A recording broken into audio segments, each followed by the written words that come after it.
Sills, I hope you're ready. First and foremost, Happy New Year.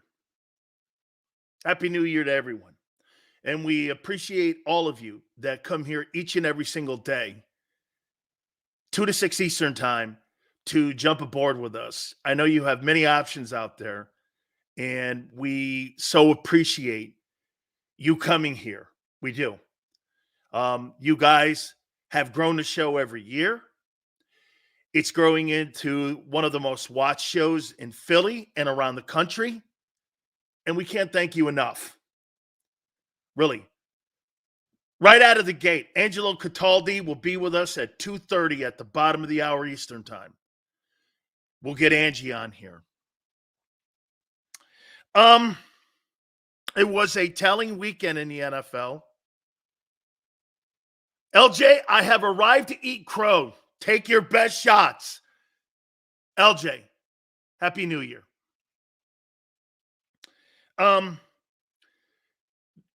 That game on Sunday for the Philadelphia Eagles is a microcosm of the entire season. And here's why. The score of that game was not indicative of the ass pounding that you took in that game on Sunday. They completely dominated you. Physically, mentally, everything. Spiritually, your effort, coaching, organizationally. They knew when they were down 15, they had you. There was nothing you could do in that game that was going to slow that momentum down. Hey, by the way, did the Cardinals punt? Did they punt in that game? I don't remember the Cardinals punting. Did they punt? I mean, did I appreciate it? Thank you so much. A 3-win football team didn't punt in a team that is in a stretch run to try to get home field advantage. You got your asses kicked. Breaking it down, that's going to be the most embarrassing part of this. And here's why it's a microcosm of your season. That scoreboard didn't really show how bad you got killed. And your record is really not who you are. It's totally a microcosm of everything that's happened this year. You're not that good. Hey, by the way, if I'm the Arizona Cardinals, I come out of that going, Jonathan Gannon coached the doorknobs off of Nick Sirianni. He's beaten Dallas this year, hung with San Francisco, and beat the Eagles. His 3 teams that he's going to have to contend with in the future, with all those draft picks, I got my coach. All that shit we were talking about getting off the bus and on the bus, I do believe he's turning that thing. Kyler Murray was sensational. He was sensational. The Eagles had no answers for him.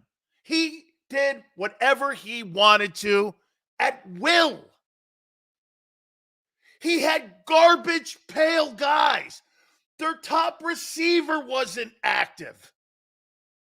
James Conner, okay back, annihilated you. Hey, and this just in, Jordan Davis, where the fuck are you? You're in your second year, son. No excuses. You can't play good for 7 games and take the other 10 off. Where are you? Where are you? By the way, the Cardinals are terrible. They're a terrible team. I got you, Mr. Snuffy. Even with that shitty defense, you still line up across the board better than them. Hey, if I hear another host in radio, TV, anywhere say the coaches didn't have them ready to play, You motherfuckers, you get paychecks. This is not college football. This is not college football. You get paid millions of dollars. Millions. Millions. Coaching? How about self-accountability? How about self-respect? The coaches. I mean, stop with the firing of Sirianni because it wouldn't matter. They put another puppet in there. This doesn't go to Howie Roseman. This goes to the owner of the Philadelphia Eagles. He has no fail-safes for accountability in his organization.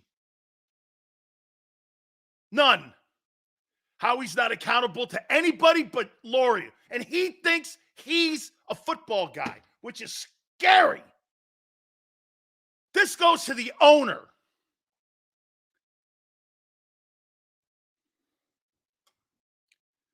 What a complete and utter disaster. It's one thing to lose to playoff contending teams.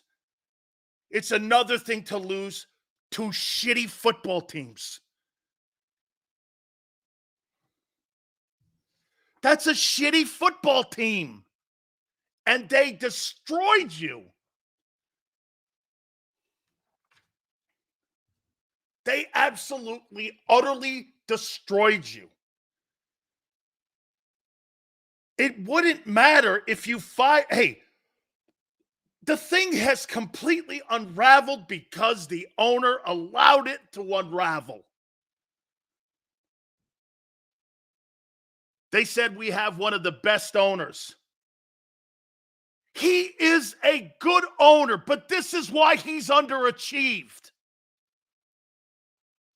In 30 years, with the talent and the coaching talent that you've had, you should have 4 Super Bowls. He's not the owner. The owner in Baltimore is. He's not. That owner lets his football people. That's why, get this. You want to know why Baltimore is the best run franchise in the last 30 years outside of what New England did? You want to know why? Ozzie Newsome, Eric DeCosta, and the owner of the Baltimore Ravens. Oh, by the way, they're the number 1 seed in the AFC. You know why? You can't go wrong hiring a Harbaugh. You know, there's a chance that the Harbaughs could win the college football national title and Super Bowl in the same calendar year. Hiring great authority coaches who hold people accountable is how you win Super Bowls. That's what Doug did. I mean, the Eagles gave a half-ass effort. I really don't think the offense was horrible. You just didn't have enough opportunities. Gannon went for an onside kick, knowing full well if you scored, he was going to hold you to a field goal. That was the game. You played right into his trap. His objective was to hold you to a field goal, get the football, score a touchdown, beat you on. I said this. As soon as that onside kick, I go, I think they duped him. I think they duped him. Because there wasn't a lot of time left on the clock. He wanted the clock. He didn't care about the field position. He knew the play calling would get tight. It did. He had the advantage, like I said on Friday. He knew what they would do. He knew what Nick would think. He knew it. Gannon was playing chess. Sirianni was playing checkers. He duped them into that. Once they didn't score a touchdown and they kicked the field goal, Gannon knew he was going to win. I said this, holy shit, the Cardinals are going to win. I believed the Cardinals were going to win. As soon as they made the field goal, I went, the Cardinals are going to win this thing. And they did. Brilliant strategy. Hold them to the field goal.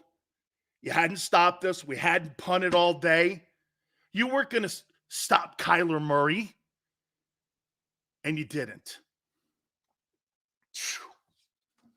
Let me give you my takeaways now. That's just the start of this thing.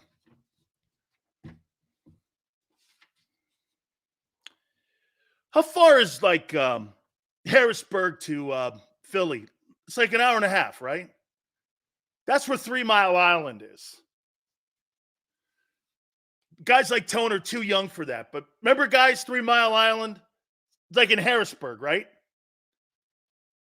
That's when they had those nuclear reactors have a situation, 3 Mile Island. You know, right? Atomic waste. Yeah, right? That's what you have here. You have a 3 Mile Island nuclear meltdown here. I see the core. Like I said, the score doesn't give it justice how bad they killed you. I blame the owner for all of this, for allowing this to disintegrate right in front of your eyes. By the way, I've got to back up on something. Jonathan Gannon and Shane Steichen were the two best coaches. Nick is the lesser coach. He's a yes man. Those two guys are actually good coaches. Jonathan Gannon, I apologize. You may be a shady dude, but you're superior. He completely outcoached Sirianni. He made him look stupid. But then again, Sirianni's looked like a dumbass all year.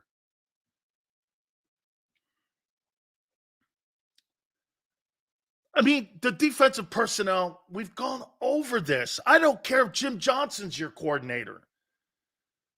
You're not fixing this. By the way, stop with the firing of the coaches. It won't matter because why? What's the number one thing I tell you that organization wants? Control. They don't want Lombardi trophies. They'd rather have the control. That's what happens. If you're going to have control of something, let your coach have it, not your GM. How many places does that dynamic work where the GM is in complete control of an organization and they win Super Bowls? Can you name me one place? Where? Name me one place that you win from the front office. Where? You win from the sidelines.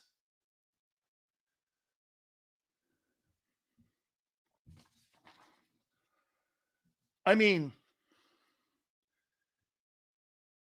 Nick Sirianni was so out of place on the sidelines. I mean, we're going to hear apologies all week. And get this. The only thing that he does have, and the only thing he can say, is that we've got to stick together. How do you stick together when 2 weeks ago you were absolutely lying to your team and everybody in your locker room about Sean Desai? And by the way, I'm wrong about AJ. He's not T.O. Brown. He doesn't want to talk shit on the organization. I believe that. He goes, it's not you guys. He's telling you without telling you. It's them. Howie's like a weed. Dude, that just keeps coming back.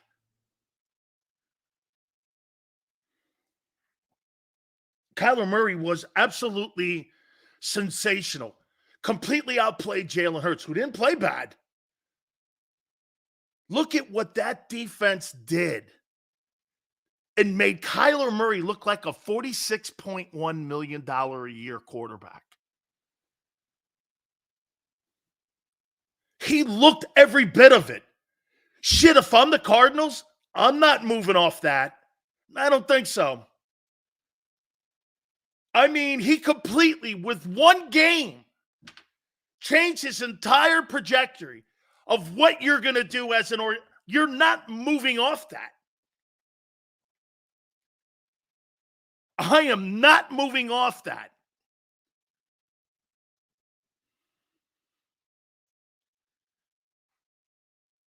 Matt Patricia doesn't know his personnel. He doesn't know the personnel. I mean, the positions, why are you playing man? You don't have man corners. Holy shit, that thing was, honestly, it was so, it didn't make sense. Nothing they did on defense made sense. It just didn't make sense. Reddick dropping in coverage. The whole thing was chaos. Has Sirianni lost the locker room? He never had it. What do you mean is Sirianni lost the locker room? They like Nick Sirianni because Nick Sirianni is like one of them. I don't want my head coach to be player friendly. I want my head coach to be Mike Tomlin. You think Mike Tomlin is player friendly? Or you don't think he gives a shit about winning? A player's coach? You think Mike Tomlin's a player's coach? I don't. I think Mike Tomlin is a winning coach. Player coach? That's like saying, Code, he's my buddy. So you got a buddy OC and you got a buddy head coach. How's that working? That's a great point, Richie. What do you think the Eagle coaches would do with Mason Rudolph as their starting quarterback? You think they'd be 2-0? You've lost 4 of 5. Hey, by the way, all you gauntlet guys, the gauntlet broke you. Think about that. We're the gauntlet. It broke you. Spiritually, physically, mentally. The gauntlet broke you. You're broken. Your will's broken. You can't fix that. Your will is broken. When you lose to a 3-win team, okay, in a stretch run where the NFC East is still on the line and potentially the number 1 overall seed, and you get out-willed, out-coached, out-efforted, what else is there to say? You quit. This is not fixable. It's one thing to get beat by the Cowboys or the Niners. It's another thing to lose to the Jets and the Cardinals.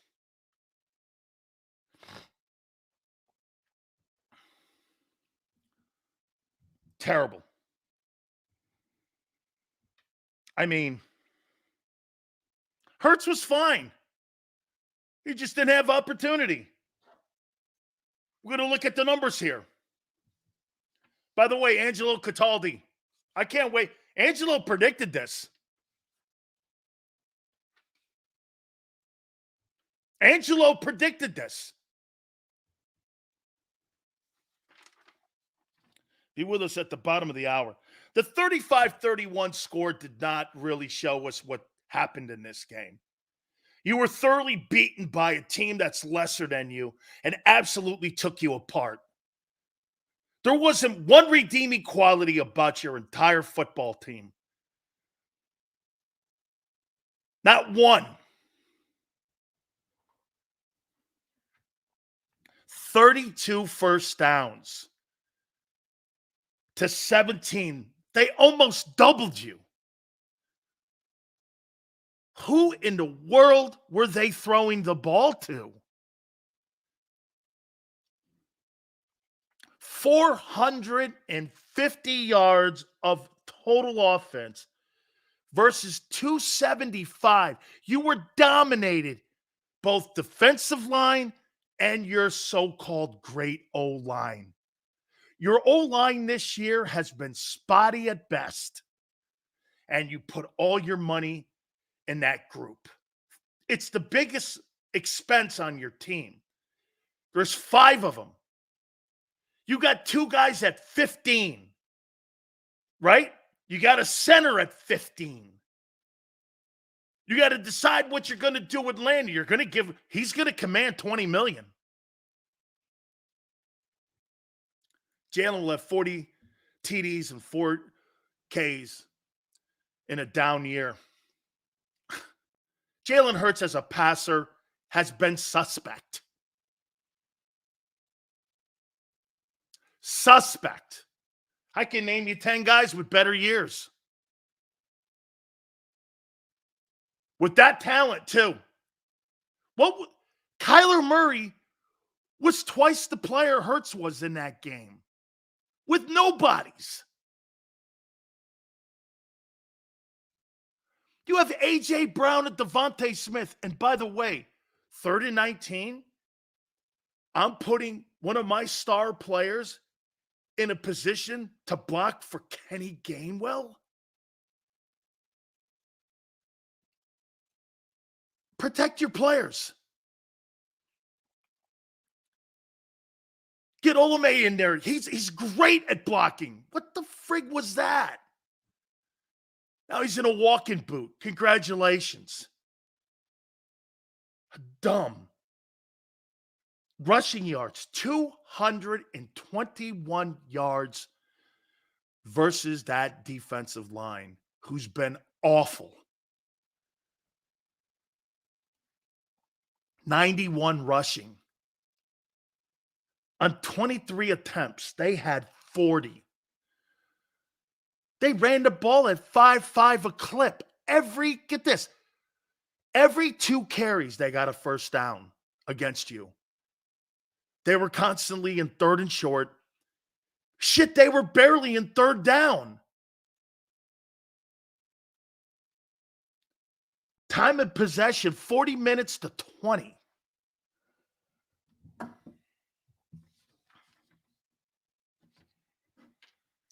Murray, 25 of 31, 232. 3 touchdowns, 116, and 8 the living shit out of your defense.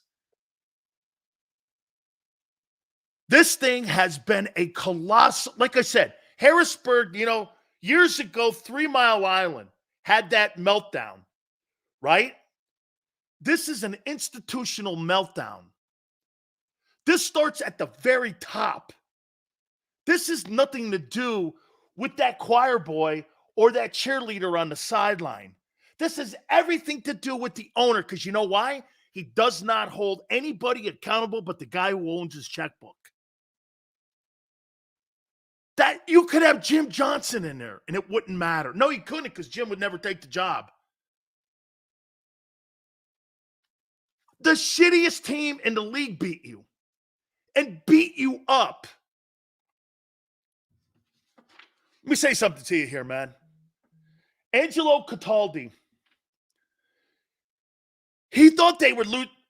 They may lose this Giants game now because you have no will, you have no heart. You were in a stretch run and you got blasted by a team that stinks. Okay? You've lost 4 or 5. Angelo said they're going to lose a bunch of games here. I'm going to bring him on here in a second, but I'm going to say this to you. Before I bring him on, that game that you saw yesterday was just a microcosm of the season because the score doesn't reflect how bad you got your asses handed to you. It just doesn't. Just like your record. Your record is exactly what that score on that scoreboard was yesterday. It's not indicative of who you are. Let's bring Angelo Cataldi, and I couldn't wait to get him on. Happy New Year to you. This is a great New Year present for all of you out there. He has still, in my opinion, the heart and soul of the entire Philadelphia sports community and knows what these fans are thinking right now. And I got to tell you here, Angelo, just give me your takeaways on what you saw yesterday. Well, I'm going to start by just saying this, Dan, all right? You don't need guests. Like, I've heard you before I come on many times here, and you have the answers. You know what you're talking about. It's the fact that people are surprised by what has happened the last 5 weeks is astonishing to me because the team wasn't good when they were 10-1. We were watching a team win games in haphazard, lucky, ridiculous ways. And then they came home to roost. The Niners destroyed them. The Cowboys destroyed them. The backup quarterback of Seattle drove 94 yards in the last minute to beat them. They stink. Do you understand? They're not winning anything. And if you want to pin it down, I'll pin it down for you. Because you're right. Yesterday was a microcosm. This team's coaching is abysmal. It's atrocious. It's like the college games that Nick Sirianni once participated in. One of those Division III college teams. They're awful. And I'm going to tell you something.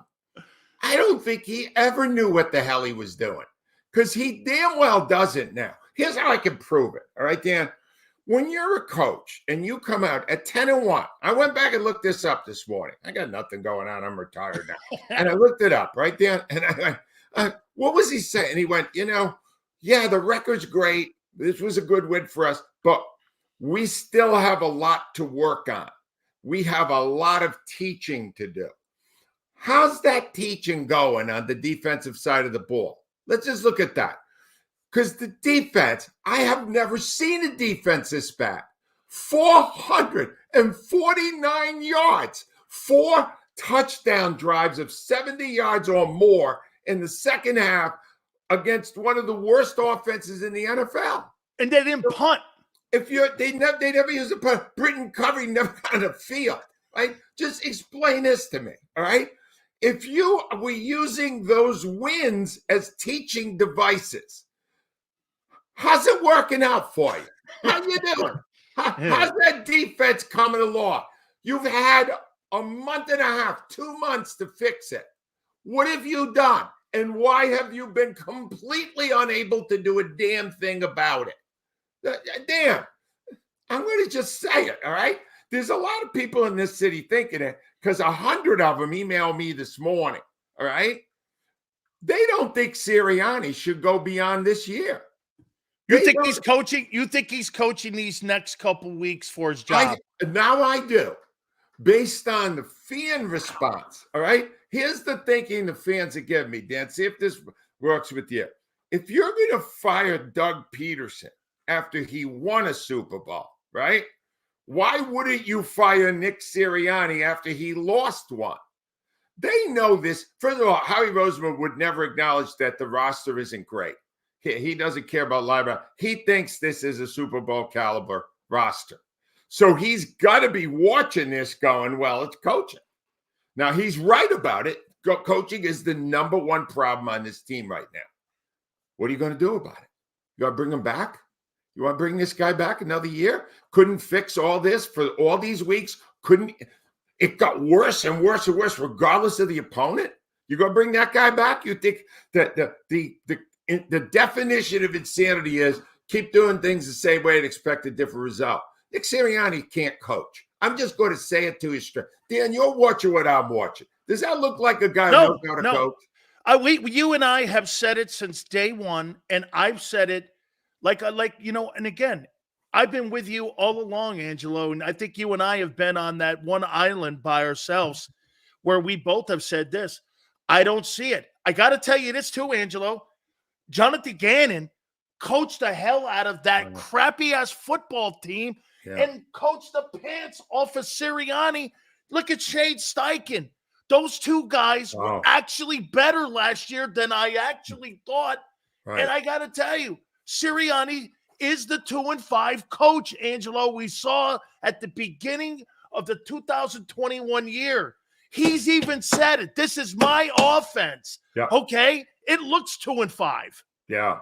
No, Sirianni demoted himself from calling the plays right away when Steichen was there. Because do you really believe that, Angelo, or do you think that Howie and the owner came in and said, you know what, it might be in the best interest to pass it over to Steichen? Right. So if they knew in the first year that Nick was not a good play caller, were they then automatically starting to wonder how good a coach he was? Because he's an offensive coach. He was an offensive coordinator himself. If he can't call plays and his defense, he doesn't do anything with his defense, what's he there for? What's he doing? How the brilliance after the games with these comments he makes? We got to stick together. Did you see A.J. Brown at the end of the game? Fox was smart. They knew when the Eagles took that field goal. Never went to Brown in that big series, 2 runs by the quarterback, and then they try a screen pass to Gainwell, right? You watch A.J. Brown. You think A.J. Brown is in favor of what he's seeing in the coaching right now? How many of the people has Sirianni lost in the locker room? Yeah, he yelled at Hassan Reddick on the sideline 2 weeks ago, screamed in his face, right? Devontae Smith, he yelled at Devontae Smith. Who's on his side right now? Are they playing hard? Does the defense look like it even gives a damn? No, absolutely. Coaching. It's all coaching.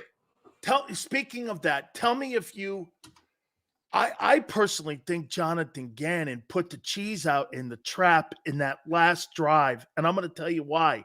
When he went for the onside kick, he knew if we hold them to a field goal, they can't stop us. They're going to win the game at worst, right? He knew he would score a touchdown and take it into overtime because they hadn't punted all afternoon. Yeah. They went right into it with those lame-ass runs. They kicked the field goal. They stopped him with the bad play calling and situational play calling. Gannon knew I went like this. The Cardinals are going to win this. Right. I was convinced the Cardinals were going to win. You know there's no one who hates Gannon more than I do. That onside kick, people thought the onside kick failed. I think it was a success. He realized if he shortened the field, he would get another possession and the clock. That defense. You're 100% right. Dan, save the time. Your knowledge of football is intricate. Honestly, that's exactly what happened. And then they fell right into the trap. The minute they kicked the field goal, did you say to yourself, they fell in the trap? Now they're going to blow it. Now they're going to I said the Cardinals. No, I went like this. Do you know what he did? Instead of kicking it down the field where the time would take off, it would have played into the Eagles running the clock out. Yeah. So what did he did? He saved the time and he saved field position by kicking it there. Stop him there. Guess what you did? You're right. You probably saved a minute off the clock. Easy. You got the ball back again, and you drove him one. Exactly. And you know what else? I'll even take it a step further. Let's say the Eagles had good play calls when they were at the 20. They certainly didn't, but let's say they did. And they scored the touchdown, and they went up 7. You know what he would have done? He would have gone for 2. Absolutely. He would have won in regulation anyway. They couldn't stop the 2-pointer either. He knew he had them when he watched the defense that he coached the last 2 years and went, well, they're not going to be able to stop us. How bad do you have to be? That is a 3-12 team.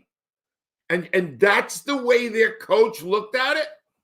So of the 3 guys, now let's look at it. Steichen, Gannon, and Sirianni all together last year, they went to the Super Bowl. Rank them in terms of intelligence now after what you saw. Steichen, Gannon, Sirianni. I go Steichen, Gannon, then a big gap, and then Sirianni. No. I go more like this, Angelo. I go more like this, Angelo. Steichen, Gannon, the janitor, and then Sirianni. Yeah, the janitor and Big Dom. I think you got to put Big Dom in there, right? I put Big Dom in there. Yes. Dan, we're laughing, right? But this is New Year's Day, and the city of Philadelphia is bleeding with anger and frustration that they finally, all the people that weren't on board now all get it. This team stinks because their coach can't coach. That's the problem. And that's what my take would be if I was on WIP this morning. Oh, my God. My God. That guy can't coach. And now it's just the question of whether or not Howie Roseman and Jeff Lurie are going to cut ties on a guy. Here's the kicker. I looked this up.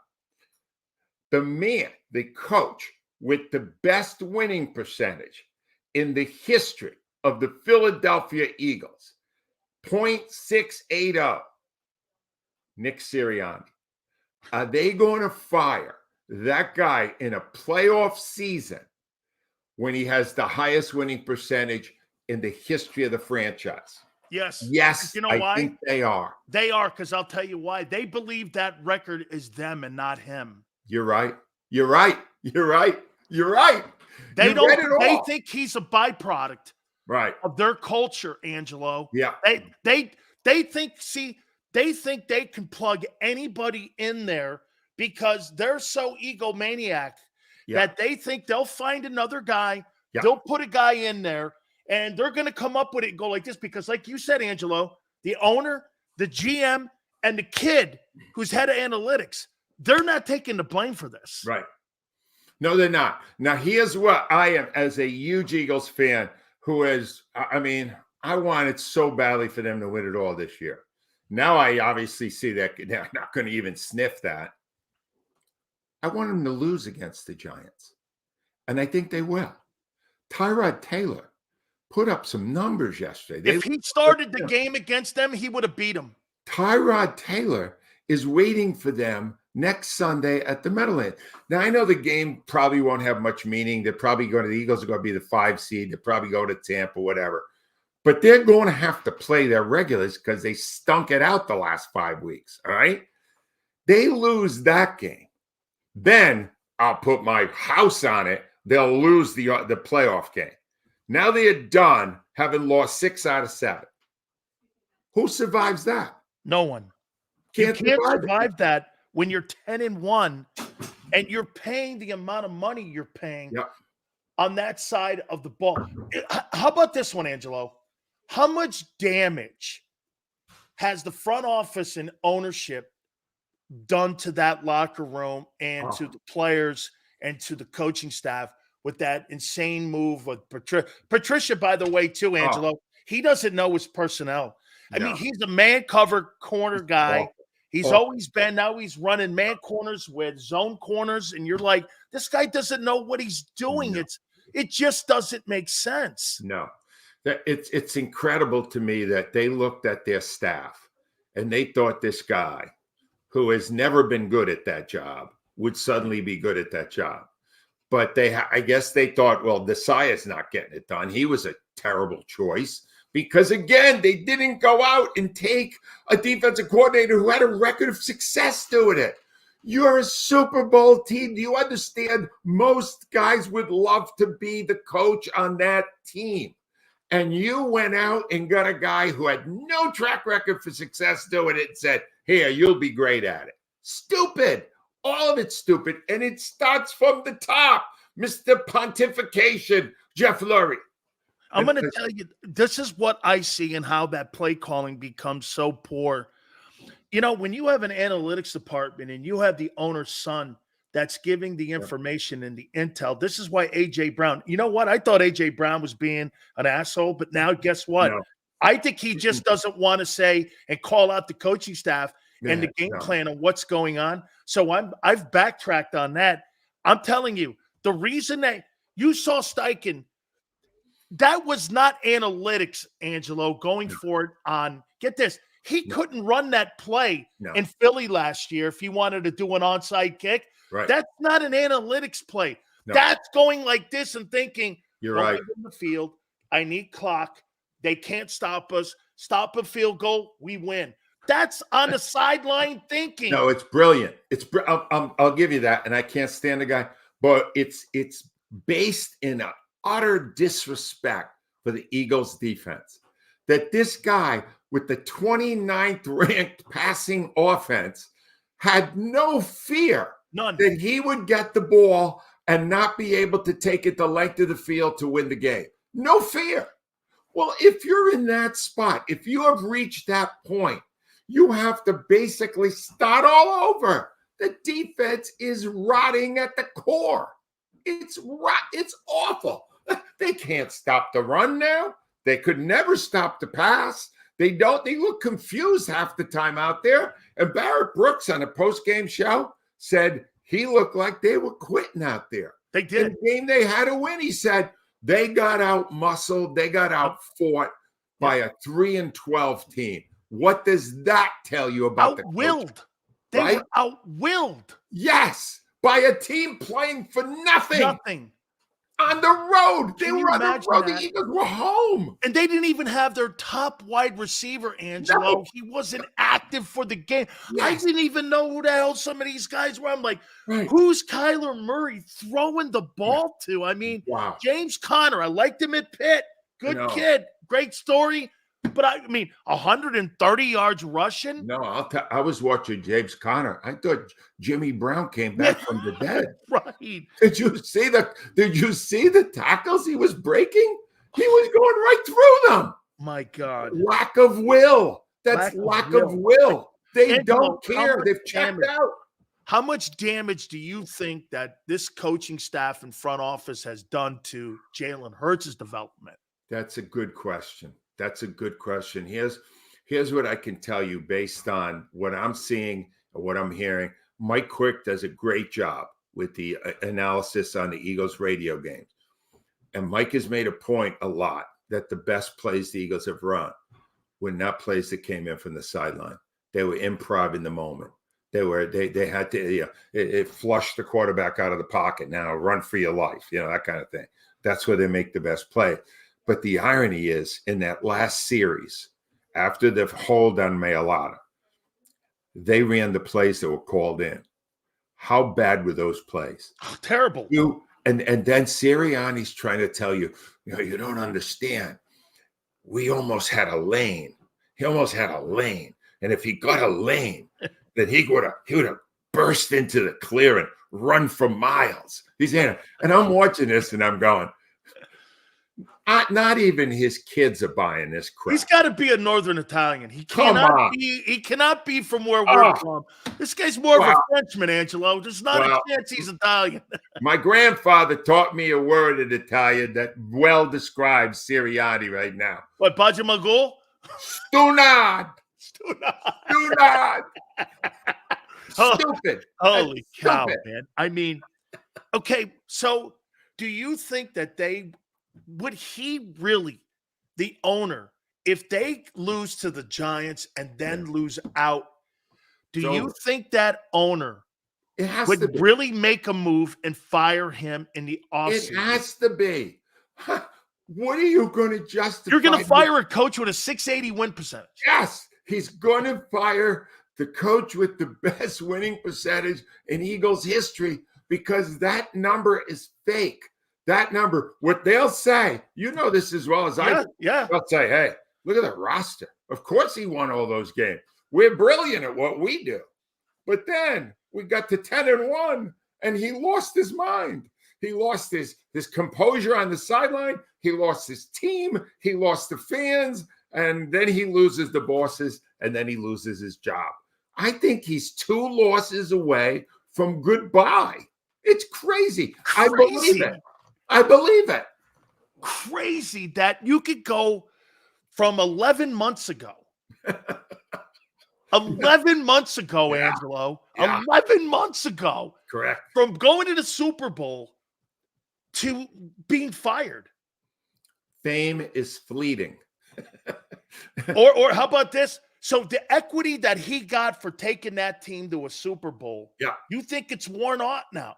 It's I worn don't off. see. Look, it's going to be very hard unless Howie Roseman and Jeff Lurie do something they've never done before. Look in the mirror and go. Howie looks in the mirror. He goes, "Look at that secondary and the linebackers I gave him. They were terrible. I'm at fault."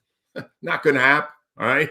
Lurie's going, "Look at the money I've spent. Look at the people I've helped. This is not acceptable to me. Who do we blame? Oh, look, there's Sirianni over there. We can bring in another yes man, another puppet. Let's bring another guy in." Sirianni has dazzled no one this year in the way he talks about the games.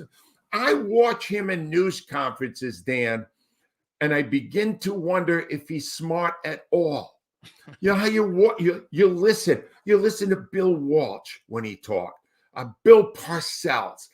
You knew those guys knew the game. They understood the intricacies of the game. He talks too much. Sirianni gives you all this technical jumbo mumbo, but he doesn't really seem to know how to apply it. He says a lot, Angelo, but doesn't say anything. Yeah, honestly.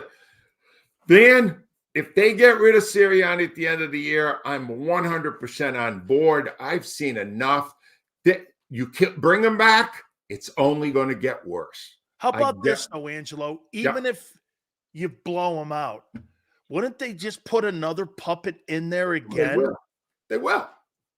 But then the situation doesn't rectify itself until you have somebody accountable for Howie Roseman, doesn't it? Don't you have? You're right. Who's this fail-safe, the owner?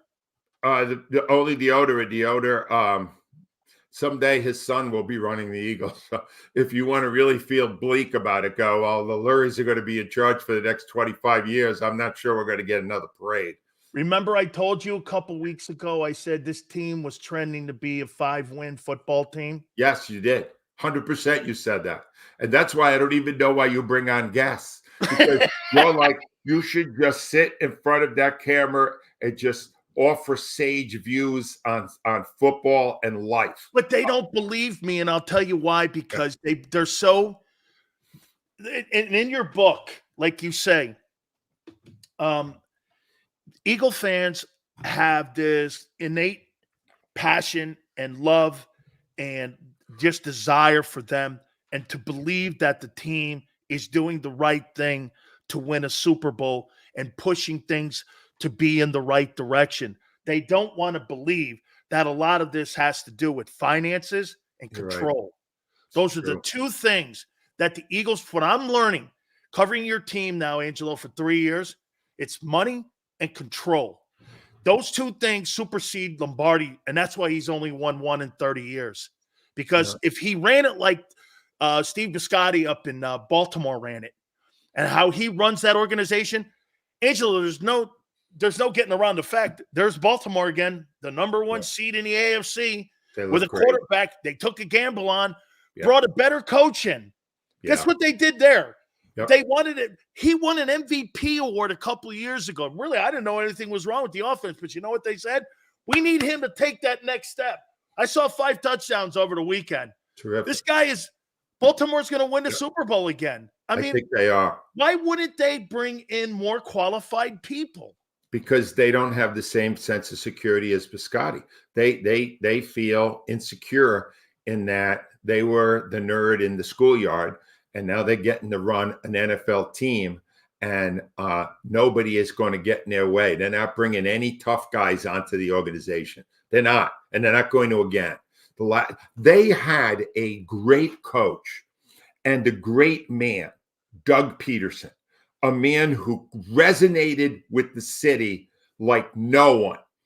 That man should have been here as long as Andy Reid was. He knows how to win. He's got the Jaguars. They shut out there, but that guy is a coach. On the cusp of winning his 2nd division title.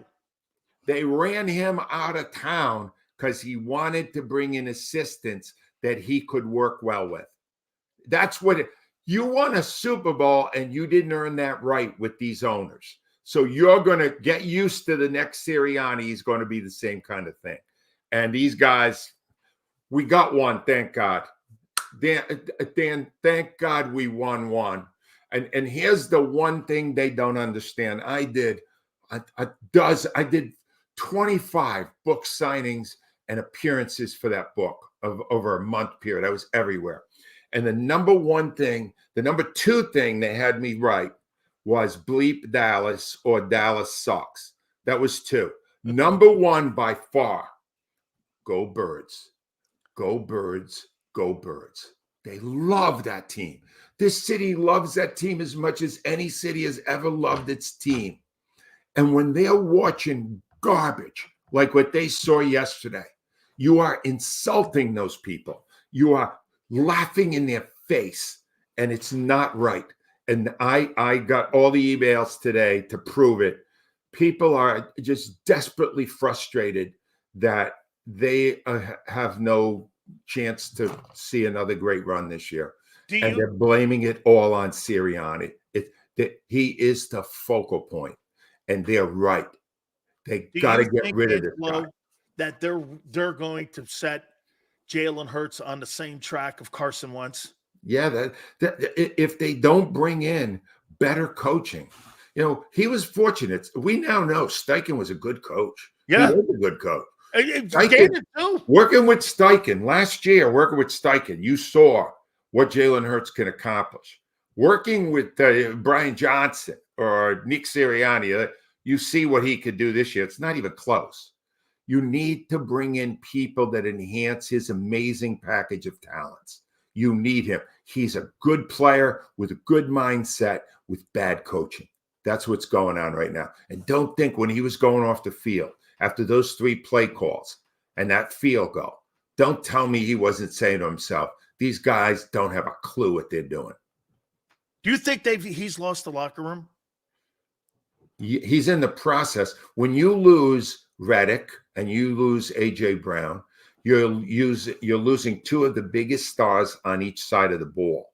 That permeates. That can only go so far. Now you got Kelsey.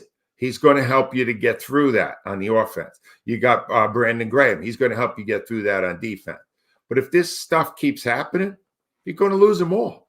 And I'll tell you right now, you're probably watching the final game or 2 of Kelsey's career and Graham's career. And it's sad that it has to end that way because they couldn't put a defense on the field. Man, the whole thing here with like everybody, it's in chaos right now. And I will throw one bit of shade on Jalen, and I'll ask you if you think it's fair. Angelo, don't you think he's got to eventually be more assertive and maybe put his foot down more and be a little bit more publicly vocal about his position? Because, I mean, wouldn't that galvanize people? Because if you're losing all those guys because the coaching staff in the front office, and by the way, Bob Lang and all them guys are so controlling that I find, hey, by the way, too, Angelo, you're right about having Sirianni on. Shit, I find out more about the injuries and all about the Eagles through the national guys and not the local guys. Yeah. They don't tell the local guys anything. No. Those guys who put their heart and soul into covering the team, they feed them BS, and they give the national guys all the stories. I mean, it's really. See, now I'd fight that. If I were covering the team, I would fight that. The hell are you doing? Yeah. Why are we giving this stuff to the ESPN, or why are you giving it to other people? We're the ones here every day. Jay Glazer gets more information on the Eagles than the local guys do. No, I mean, like Frank, it's really. But don't you think Jalen needs to maybe be a little bit more vocal and assertive in his leadership? It would help him if he were publicly more vocal. It would help him, because it would create more of a dialogue that these coaches are not serving Jalen Hurts well. But it's not, I don't think it's in his DNA. Remember, his father's a coach. He played in Alabama, where they just don't talk to the media. I would like to see it, because what I felt today, the pulse of the city today was, man, They just need somebody to step up and go, we're not getting coached the way we need to. The coaching's a problem here. And then watch what happens in the city. It would go like wildfire right through the city because it would reinforce what fans think and what they believe. And it doesn't take a lot to start that fire. So, yeah, that would work for him. And it would help him because then they would have no choice but to support him with better people than what they've been doing. But I don't think he'll do it. I don't think he wants to go public. Couple last questions for you here, Angelo. Let me. Do you think that also that would begin? Because I said this a couple days ago. If Jalen Hurts starts doing that, does the organization then start looking at him as Doug Peterson, where they would start looking at him as a guy who's a malcontent in the locker room? Because when Doug started fighting back and pushing back because Howie was playing in Doug's sandbox and he wanted him out of that sandbox, that's when there was a friction between the two. And this is where I blame Jeffrey Lurie like I blame Jerry Jones and Jimmy Johnson. There wasn't a guy in the middle to get between those two guys like Belichick and Brady to make that thing work like Kraft. Kraft made that thing work for 20 years. There's no buffer with Howie. He needs a president of an organization to have somebody that has as much power as him. Angelo, I think it would help the organization have more credibility and also accountability. That will never happen. You understand? Wow. For the same reason that they're not bringing in seasoned hands who have an opinion and are willing to express it. They don't want any opposition to their little world. So that's not going to happen. All right. And if would they be alienated by Hurts? Maybe, but Jalen Hurts is a talented player. And with the right coaching, he's top 10, maybe top 5 in the league. So you want to play that game again, I think you're asking for trouble. I think what you got to do is find a way to bring in the people that will make him the great player he is capable of being.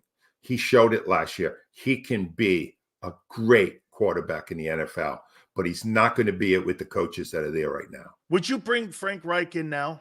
Well, I know that no, not right now. Unless Frank Reich learned how to be a defensive coordinator in the last 3 weeks, it doesn't matter who you bring in. Plus, he's got 62 million reasons to hang out in Carolina right now. Let me tell you something right now. All right, Frank Reich, is he a possibility for next year? Yeah, definitely. If he wanted to come in here either as the head coach or as an offensive coordinator, yeah. And I'm sure that Sirianni would welcome it because they're good buddies. Maybe that would be one way to fix the offense. But that's problem B. Problem A is your defense can't stop anybody. You can't. You said it so well. They onside kicked the ball so they would get another possession. It was a mousetrap. This is the Cardinals. This is not Tom Brady. This is the Cardinals saying, just give us one more possession. We know. As soon as he kicked it, I went, this is brilliant. And everyone's like, even the announcers didn't get it. And I'm like, this is brilliant. It saved field position time. Yeah. They knew they weren't going to score. Hold them a field goal. They're going to win it. Yeah. That was their only chance. And I went, this is brilliant. Jonathan Gannon did that on the sidelines. I'm watching this going, it was brilliant. I've been wrong about the guy.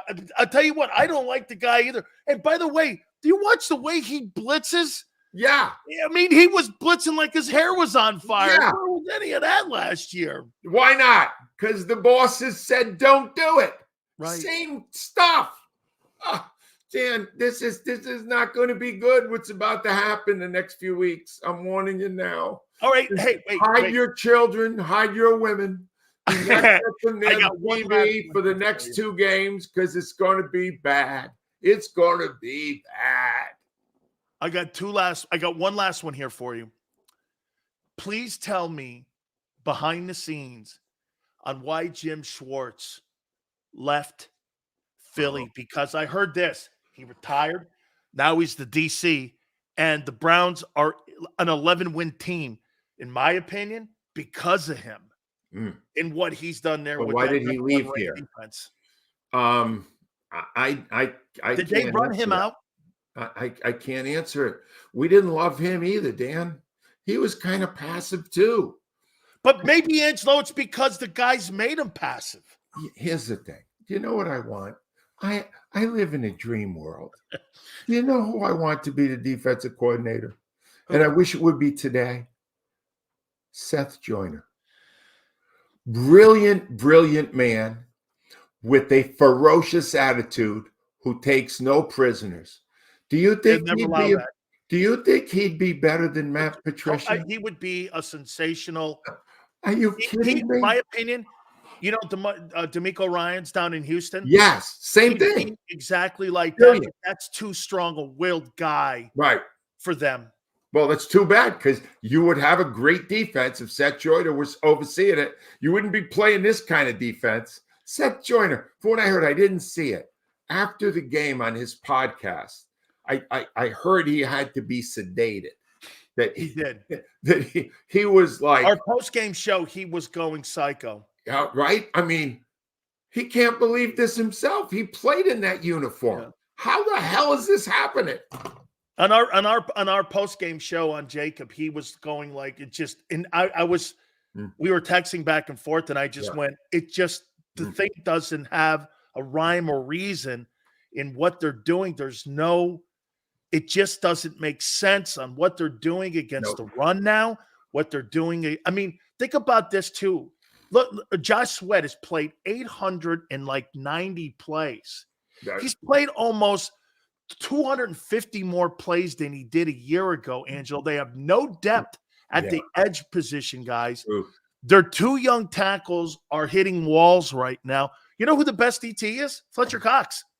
Yeah, he's been better. Much better I would want him back. Much better. But I would want him back. Brandon Graham, who will be leaving us imminently, said, it's all right in front of us.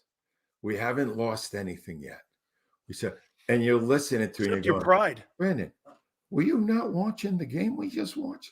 You couldn't stop a thing. You couldn't stop anything. Now you're telling me it's in front of you? Well, guess what? Everything that's been in front of you has been right behind you that runs right past you. Give it up. Behind you. It's going to be ugly. Damn. Right, Angelo? The best days are in their rearview mirror right now. Oh, it is. It's true. And do they lose to the Giants? What's that? Do they lose to the Giants?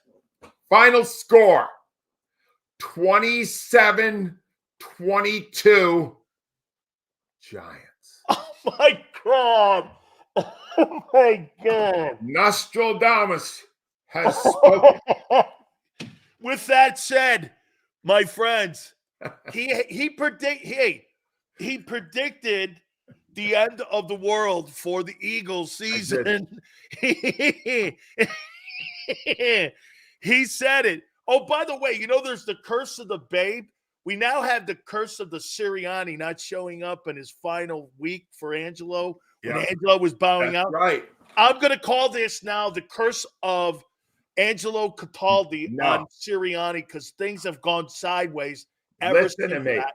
I gave him the Malloy. Oh, you gave? Oh. It's the curse of the schnoz. Remember something, folks. When an Italian throws the Malloy, you got to make sure you got to kind of throw it off here because it's really a deadly thing here when you do like that. It's no good, man. I only bring that thing out when I have to. Dan, you're the best, my friend. You bet, buddy. Thank you, my friend. See you soon. Bye-bye. Great Angelo Cataldi. Very good. All right. Hey, by the way, Tone, Gary Cobb, 4:30. He's good to go. So we will get Gary Cobb on here too.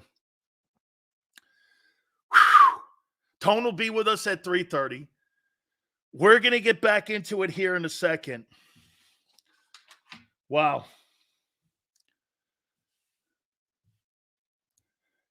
Nick Sirianni coaching for his job. We're going to hit on that. Okay? Don't forget our good friends at Hooters. Absolutely fabulous time during this holiday time. Happy New Year to you, too. All the great gift certificates that we have, $5 that you have with those gift cards. You guys can go and end up winning yourself an opportunity at winning some great merchandise and great gift.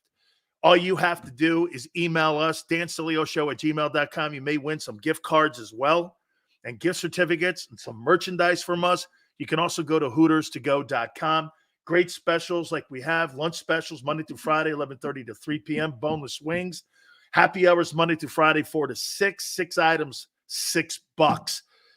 Hour number 2 coming up, and I want to talk about Sirianni. Is he coaching for his job? Hit the like button. Keep it here on the National Football Show. Eat chicken wings, buy Hooters things. Christmas is near. Shop, have a beer. Christmas shopping shouldn't be hard. Give your friends a Hooters gift card. This year, stuff their stockings and yours too with a one-size-fits-all gift card. Buy a $25 Hooters gift card and receive a $5 Santa's bonus card. Make it Hooters for the holidays. Eat chicken wings, buy Hooters things. Christmas is near. Gift cards are here. Good at Hooters everywhere now. Hooters gifts are always favored.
Any professional sports coach will tell you there's no substitution for preparation. At Malamut & Associates, that is a tenet by which we live. We prepare from day one for victory. Anything less is not acceptable. Underdog Fantasy has a way for you to play alongside your favorite football team all season long with their Fantasy Pick'em game.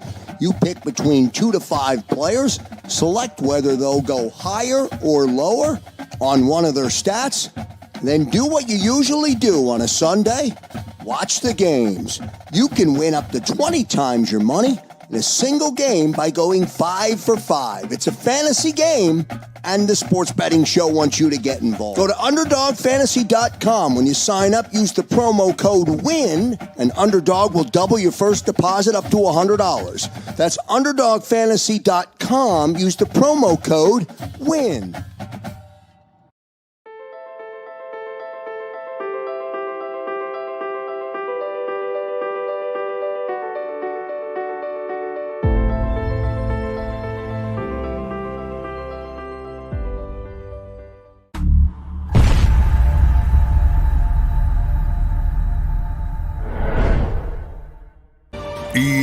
EAGLES, Eagles.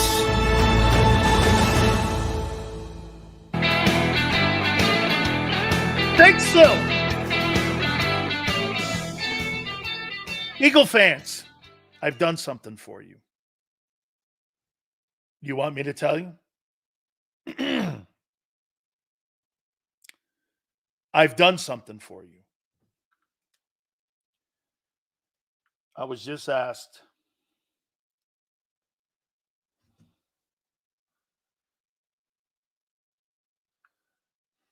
I can't.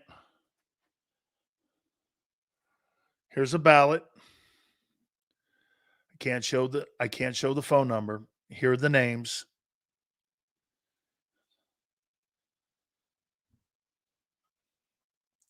On who I would pick for Hall of Fame.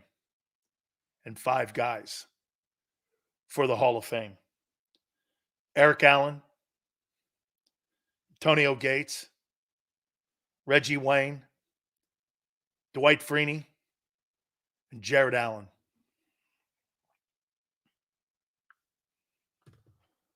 Would be my 5. So I voted for Eric Allen.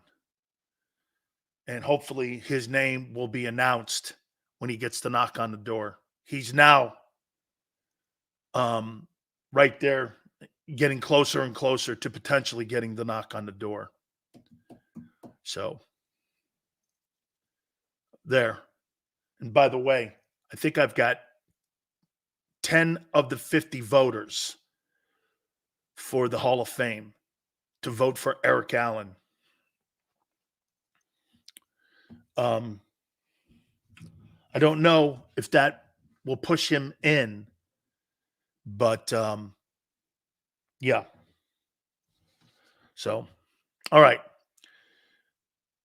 Oh, by the way, I don't know. I got to tell you guys the story before we get into Sirianni here a little bit more. Boy, Angelo saying that he's coaching for his job. Guys, I'm sitting and I sent Tone this. Guys, I'm sitting on my couch and I'm watching the Fox show because Jimmy Johnson got inducted into the Cowboy Ring of Honor.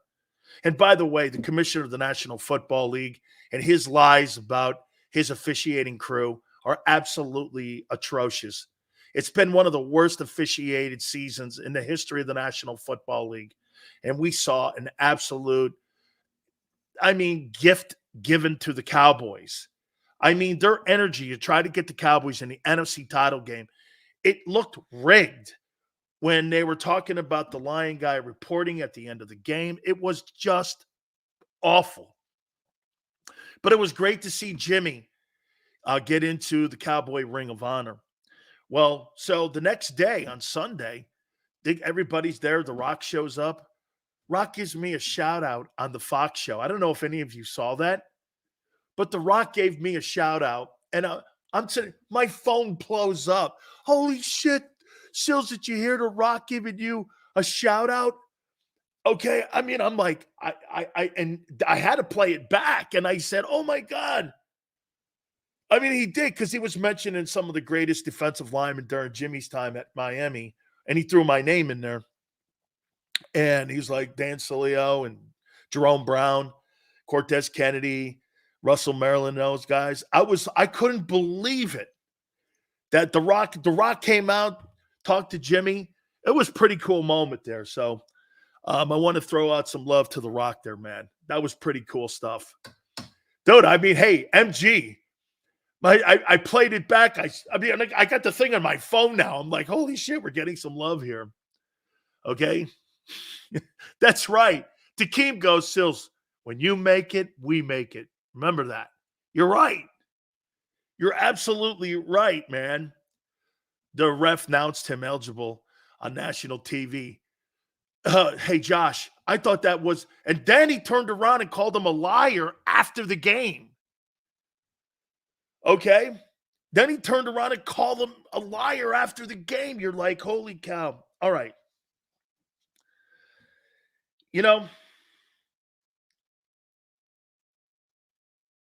Is Sirianni these last couple games coaching for his job?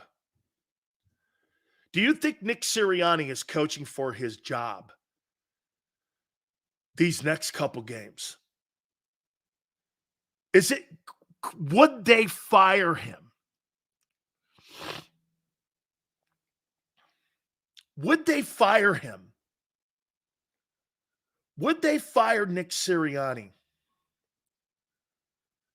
You guys really believe that the highest win percentage coach in Eagle history, a guy who took you to a Super Bowl 11 months ago, you think they would fire? Wow. 49ers think, get his cheerleading ass out. Doubt it. Q, he's not a real coach. He's a yes man. Wow. Do you think he's been exposed as that? And that the players are exposing him like A.J. Brown? I'm going to take that back about A.J. Brown. I tweeted something out because I've been calling him T.O. I'm wrong. Because he's telling you every time, it's not the media guys. It's not you guys. He doesn't want to say anything against the coaches. He's not going to talk about the players. I don't believe it's the players either. Hey, man. Now, look, do I think it's the players in the fact that they got to show up and show some guts? I do. You can't play like that and not have guts. You had no guts. You had no guts. Look at how fast fraud coaches, no matter what your record is. Hey, let's do it again. Would Howie Roseman really admit that firing Doug was the wrong thing to do by firing Nick Sirianni? I can't blame Jalen much. No. He's too young and talented. He's our future. Every quarterback needs good coaching. Absolutely. Especially in the NFL. I didn't think Jalen played poorly. Look, he only had 40. What was it? How many plays did he have? How many plays did he have? He had 47 plays. What do you have? 8 drives? 7 drives? It wasn't on him. He didn't have the opportunity. By the way, his numbers. Hurts was 18 of 23, 167, 3 touchdowns, 1 pick, 118-4. Okay. That's okay. 18 of 23. I'm going to be all right with that. I think he's 197 yards away from 4,000 passing yards. You think he gets it against the Giants? You think he gets it against the Giants? He needs 197 yards to go over 4,000 yards. You think he gets it?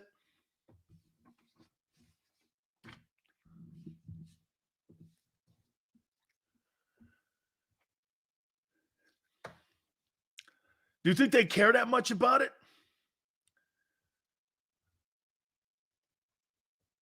Yes, he gets it, but loses. Whew. Probably not. The Giants game is meaningless. That's what I think. I think they'll sit him once they get the lead. Once they get the lead, they'll sit him. Or do they play him, risking because they want to get him the numbers? There's probably an incentive in there too. So if I was close to an incentive and I'm 20 yards away and there's $150,000 or $200,000 incentive in there, I'd want to get that. Okay, I'd want to get that. Do you play second team against the Giants? No, you still got to win that game, dude. You lose that game and the Cowboys win, they win the East. You don't have any games off. Okay? You don't have any games off. Hey, get this. I thought the Seattle game was going to come back to haunt you. The Seattle now and the Cardinal game. The Cardinal game now haunts you more. The Jets game actually haunts you more now. The Jets game actually haunts you more. Starters have to play.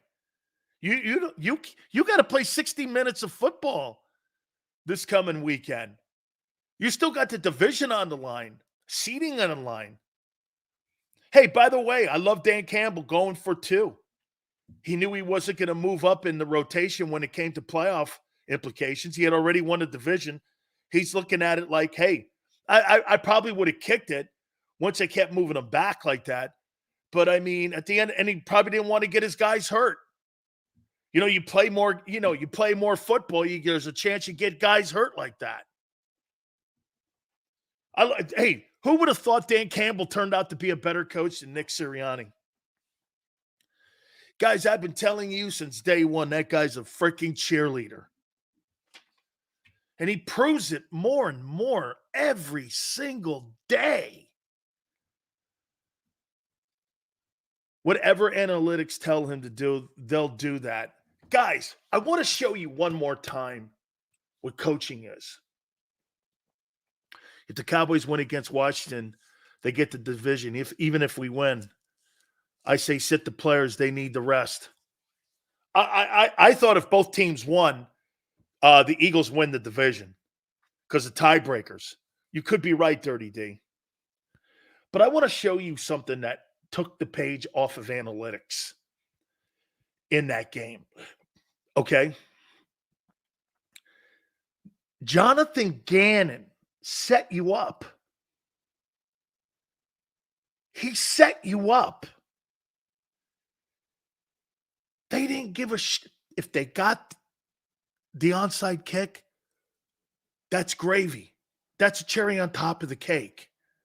But if they didn't, what did they do? In the process, Gannon is talking to his assistant coaches. That guy is smarter than you think.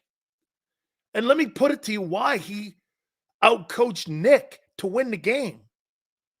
He's got lesser talent, lesser people on the field. You don't line up at all anywhere except maybe his quarterback.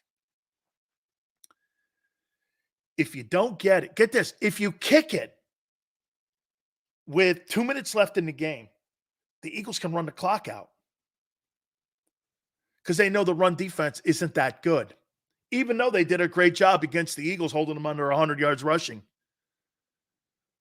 But time was the essence. So what did he do? He said if they score first, that's fine. They can't stop us too.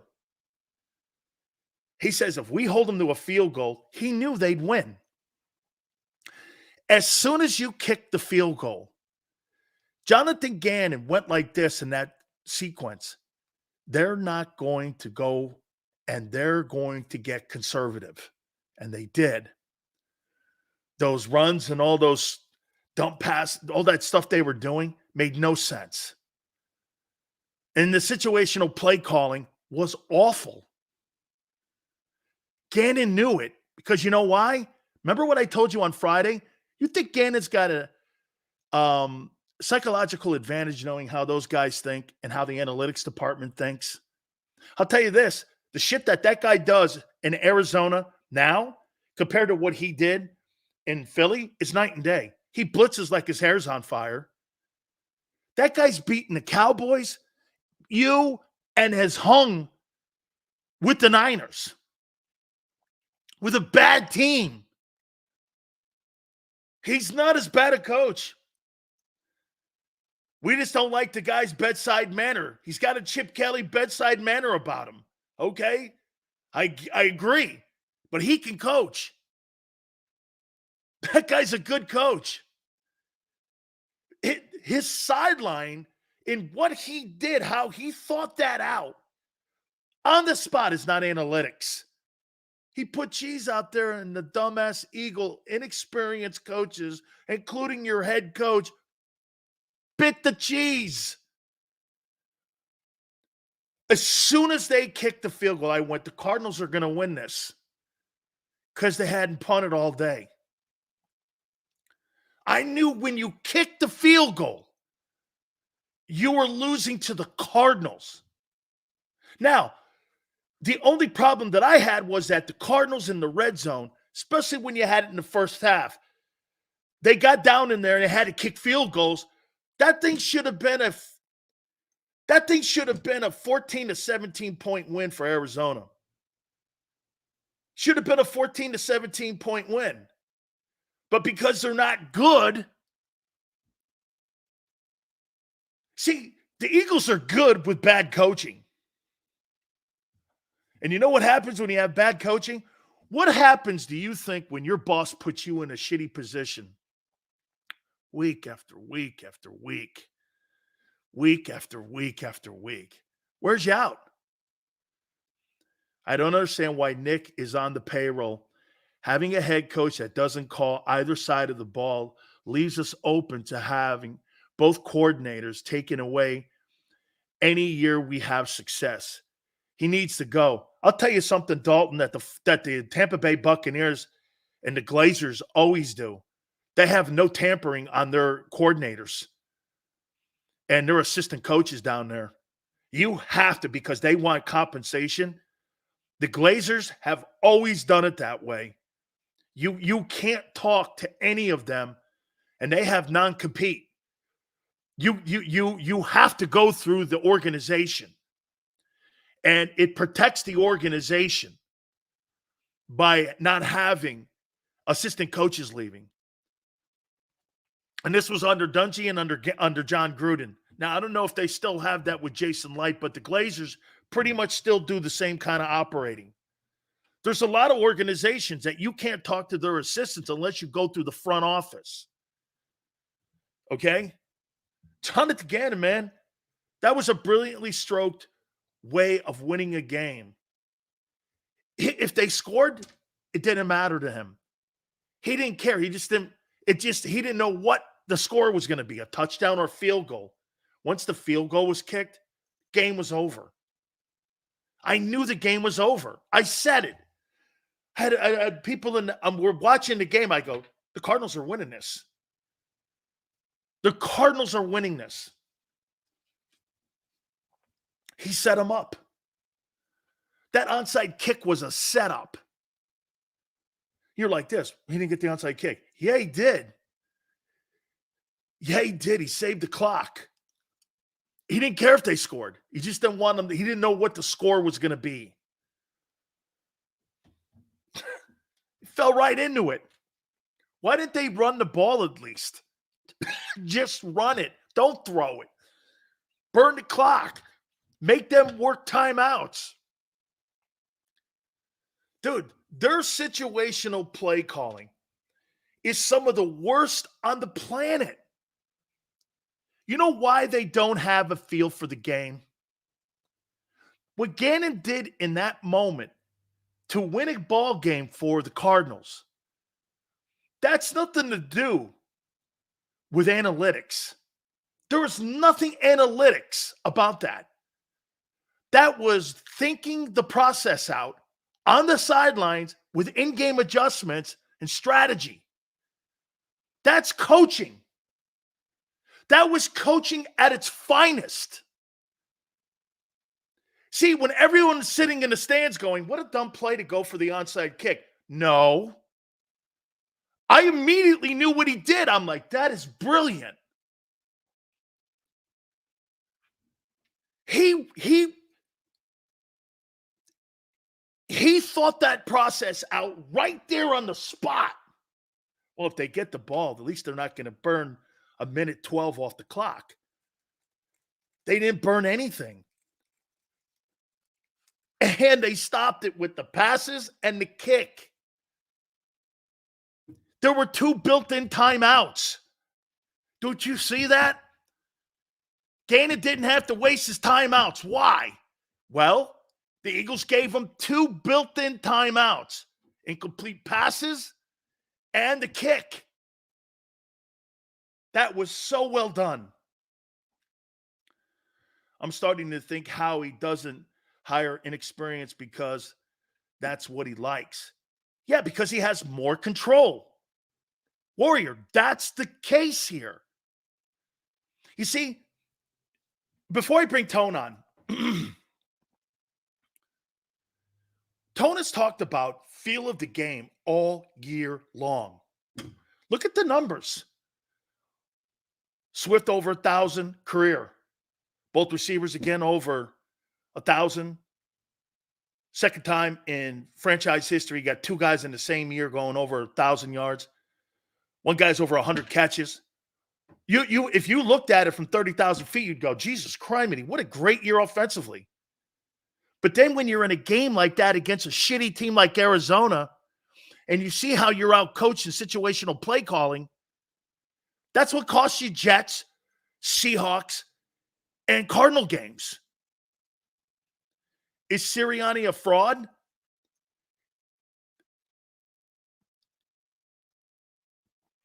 Look, he's worked his way up to get to a position where he had the opportunity to become a head coach. But I'll make this point right before I'm going to get you on here, Tony, in a second here. But Mike Shanahan, he sucked with the Raiders in his first go-around. He was terrible. Okay? Was a terrible coach. He learned. Look at Belichick. He was awful in Cleveland. Sometimes your first go-around, you learn the mistakes and you go back the second time and you're a better coach. And I think that's what will happen with Raheem Morris. By the way, that Rams team, who would have thunk it? How about this? Eagles can't beat the Rams. You can't beat the Rams. How many games have there been we've had the lead? Shit. probably you've had to lead in almost every ball game. Let me get Tone in here now. He was more afraid of the clock. What's that? Gannon was more afraid of the clock than he was Nick Sirianni's team. Think about that. He had A more respect. 3-win team. He had more respect for the clock than he did Yes. Nick Sirianni's ability to call that game. Yes. Think about that. Yeah, no. Tone, you know what? It was funny because I'm listening to everyone talk. And I was listening to like the announcers, and they go, man, and I forget who it was. I think it was Moose Johnson. And they were talking, and he goes, man, I don't know if I go. And I'm like, man, he even missed it. He was more concerned about them burning the clock off and running the clock down on them than he was about the field position, because he knew that team could not stop him. Once they kicked the field goal, I swear, Tone, I went, the Cardinals got this. They're going to win this. Yeah, the moment the Eagles settled for the field goal, I said to myself, they're losing this game because they haven't proven that they can stop them all day. So why all of a sudden would it start now? You know, literally when Gannon had those guys kick the onside kick, I thought to myself, I wonder what he's thinking right now. And part of me was like, I don't know if I would do that, because it went over my head in real time too. In real time, it went over my head, full transparency. But in hindsight, watching everything back, I'm like, oh, he knew. He said to himself, I have more trust in my 3-12 team or 3-13 team. I have more trust in those guys than I do the Philadelphia Eagles closing this game out, because they have failed to close the game out every single game this year. And they'll get conservative in their play calling at the end, because one thing that you say consistently every week, you know what that is? That their situational play calling leaves a lot to be desired. Well, and they claim that's what they pride themselves on. Their forte is not that. Not at all. At all. And it showed in that last drive in the sequence of plays. And I went like this. As soon as he kicked that, Tone, I went, holy cow, if they score, he looks at it this way. So if they score, so what? They're not going to score. We'll score 2, and we'll try to win it in overtime, or we'll go for 2. You know, I'm going to make this point to you, Tone. Yeah. If the Eagles would have scored a touchdown instead of a field goal, and they went down and scored, I think Gannon would have went for 2. I agree 100%. Think about this. 1st and 20, quarterback draw. 2nd and 16, quarterback draw. 3rd and 19, bubble screen to Kenny Gainwell. You came up with that, right? And to make it even worse, remember, on that 3rd and 19, they couldn't even get the play in. They had to waste the timeout, remember?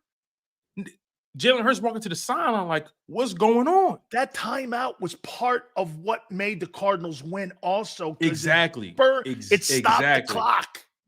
Gannon made Nick Sirianni looked like the first-year head coach, and Gannon looked like the experienced one yesterday. I couldn't believe how I was like this. That guy's beating the Cowboys up, and he's beating the Eagles up. And do you agree with me, Tone, that that score is not it's a microcosm of the entire season. That score, I agree, they should have beat them by 17 points. The way they were dominating them as far as time of possession, rushing yards. Like, if we keep it in 100, the Cardinals had no problem moving that ball. None. They just, the only difference is they had to settle for a field goal and they threw a pick 6 in the red zone. Other than that, they were moving. They were moving that ball without fail. Without fail. They didn't 5.5 yards a carry. They didn't punt one time. James Conner looked like Emmett. He looked like Emmett out there. Yeah, he looked like Emmett. Just nickel and diming you all day. 5 yards there, 8 yards there, 4 yards there, 8 yards there, 6 yards there. This team is going to get knocked out in the first round. Like let's be honest about what we're watching here. Fandom aside, I love this team as much as the next dude.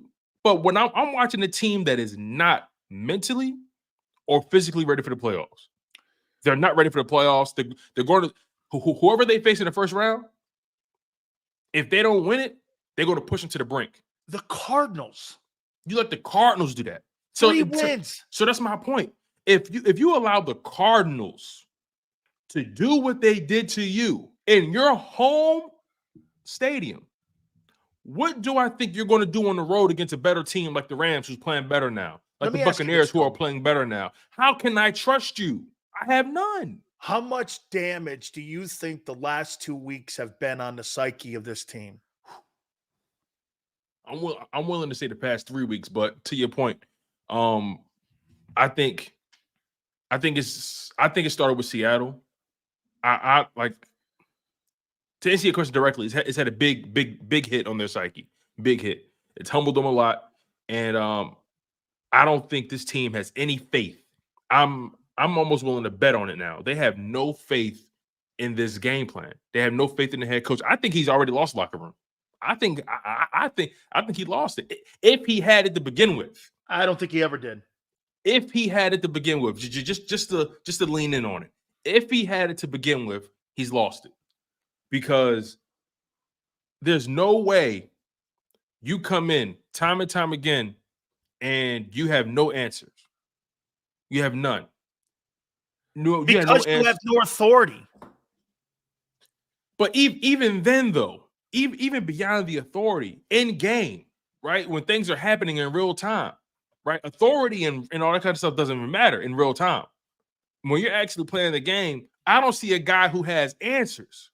And then we look at A.J. Brown and question why he's not talking to the media. Yep. I'm so glad. I'm wrong. I'm so glad he set the record straight a little bit with the media. He said, "Look, I want you guys." Like he even said it with a smile. Yeah, he said, I'm wrong. He said, "Look, it's not you guys. Trust me. It's really not you guys. It's just I just don't have anything to say." You know what I mean? Wrong. He said it with a coke and a smile. He said so. But he's basically telling you who it is. He's basically telling you who it is because we know he's not talking about Jalen. No, we know he's not talking about him. Who else is he talking about? Jalen didn't play poorly. I don't have a problem with her. She only had 40. Tony only had 47 plays. What the hell do you think he was going to do with 47 plays? Exactly. And Mr. Cataldi laid it out perfectly. Fox did an amazing job panning to A.J. Brown after that quarterback draw bubble screen.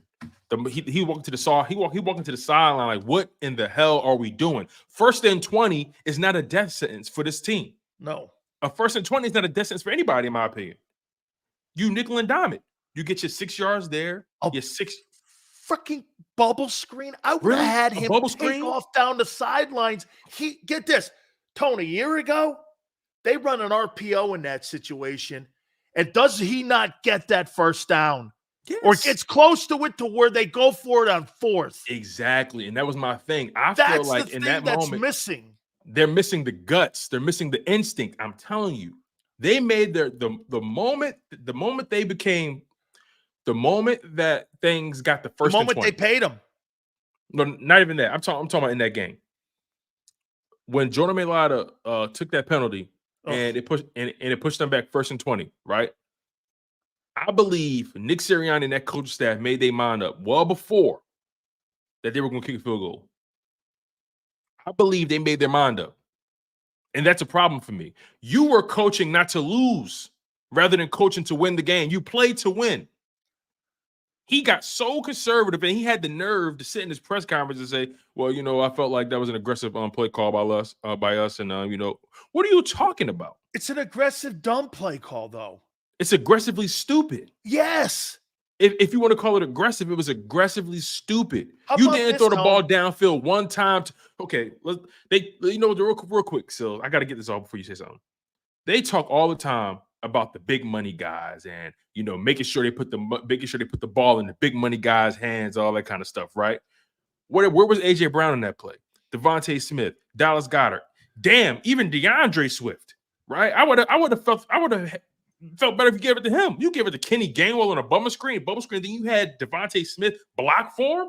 Are you smoking crack? And you got him hurt. And 9 times out of 10, he's probably going to miss the first playoff game.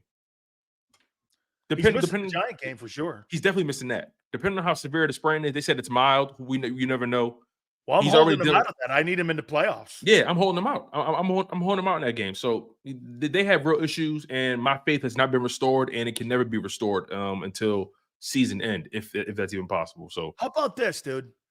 So like you just said, a stupid situational play call, and then you turn around, and now that you've thought out, and now that you see the thinking process again, and on the onside kick, you look at it and you go, That guy was on the sideline, Tone.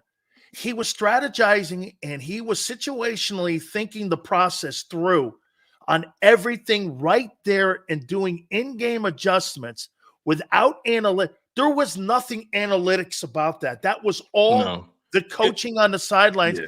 That's why that offense has no feel for the game. And that's none. why you know what the Eagles are this year? You just see numbers. They have no feel for the game. None. Zero. Those coaches have zero feel. Zero feel for the game. The Cardinals ran the ball 40 times they get through. You thought that was analytics? No, you know what they said? No. They said that's guts. That's guts. That's okay. The Cardinals offensive line, from a talent perspective, isn't even holding the water to the Eagles D-line. To the Eagles D-line. But guess what? Backups are probably better. But guess what? They knocked their ass off the ball. How? 5.5 yards of carry. How did you allow a Cardinals O-line to knock you off the ball like that? That's will. That's desire. That's coaching. It's all the above. And you're playing for nothing. And they beat you with no motivation. They beat you with nothing on the line. You know what they beat you with, Tone? A rah-rah speech. Yeah. Yeah, basically. They basically Newt Rockney, Jonathan Gannon, Newt Rockney them guys into killing you. And also, we were talking about Jonathan Gannon in the offseason as if he's already lost that team. Remember we talked about absolutely way wrong. And guess could I be way more wrong? Me too. He's got those guys fighting every week. He's motivated. I was like this. I'm watching Kyler Murray play, and I went like this. Holy shit. That's $46.1 million right there. When he doesn't have but trash pails to throw to, I couldn't tell you. Hey, dude, who in the world is Greg Dortch? That's what I'm saying. Trey McBride. Who are these guys? Who are these guys? This is a problem. And I'm so glad Nick Sirianni said what he said, that, Brian Johnson gets a lot of heat. This is my offense. Great. I'm glad you did that. You actually made Howie Roseman's job easier. He's not going to be here within the next year and a half. I'm telling you, he's not, because I don't have faith in him as a coach. I don't have faith in him as a leader.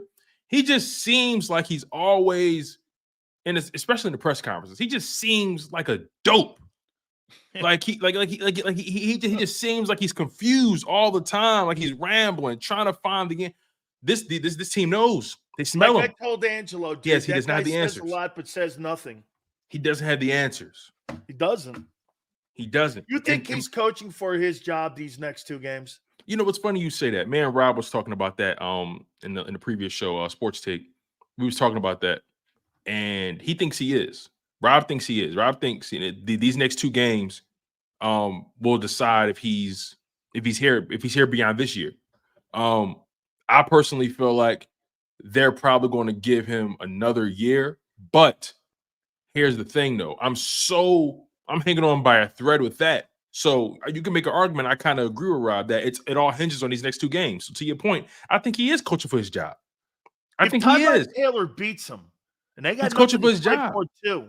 Listen, if he loses to the Cardinals, Giants, and Buccaneers, or whoever, Bucks, if he loses to those three teams, he's fired. He's fired. They invested too much money on that side of the ball for him not to get the most out of it. But they're not taking the blame for this.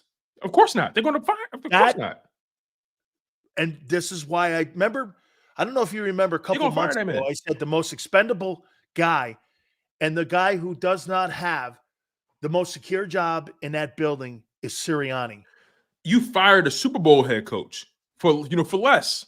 So you mean to tell me Nick Sirianni is safe? Not you saying that, but like Nick Sirianni hasn't even done half of what I was talking about this with Rob earlier. I said, look, as of right now, if everything stands pat, in 2 years as the Jacksonville Jaguars head coach, Doug Peterson would have won the division in back-to-back seasons.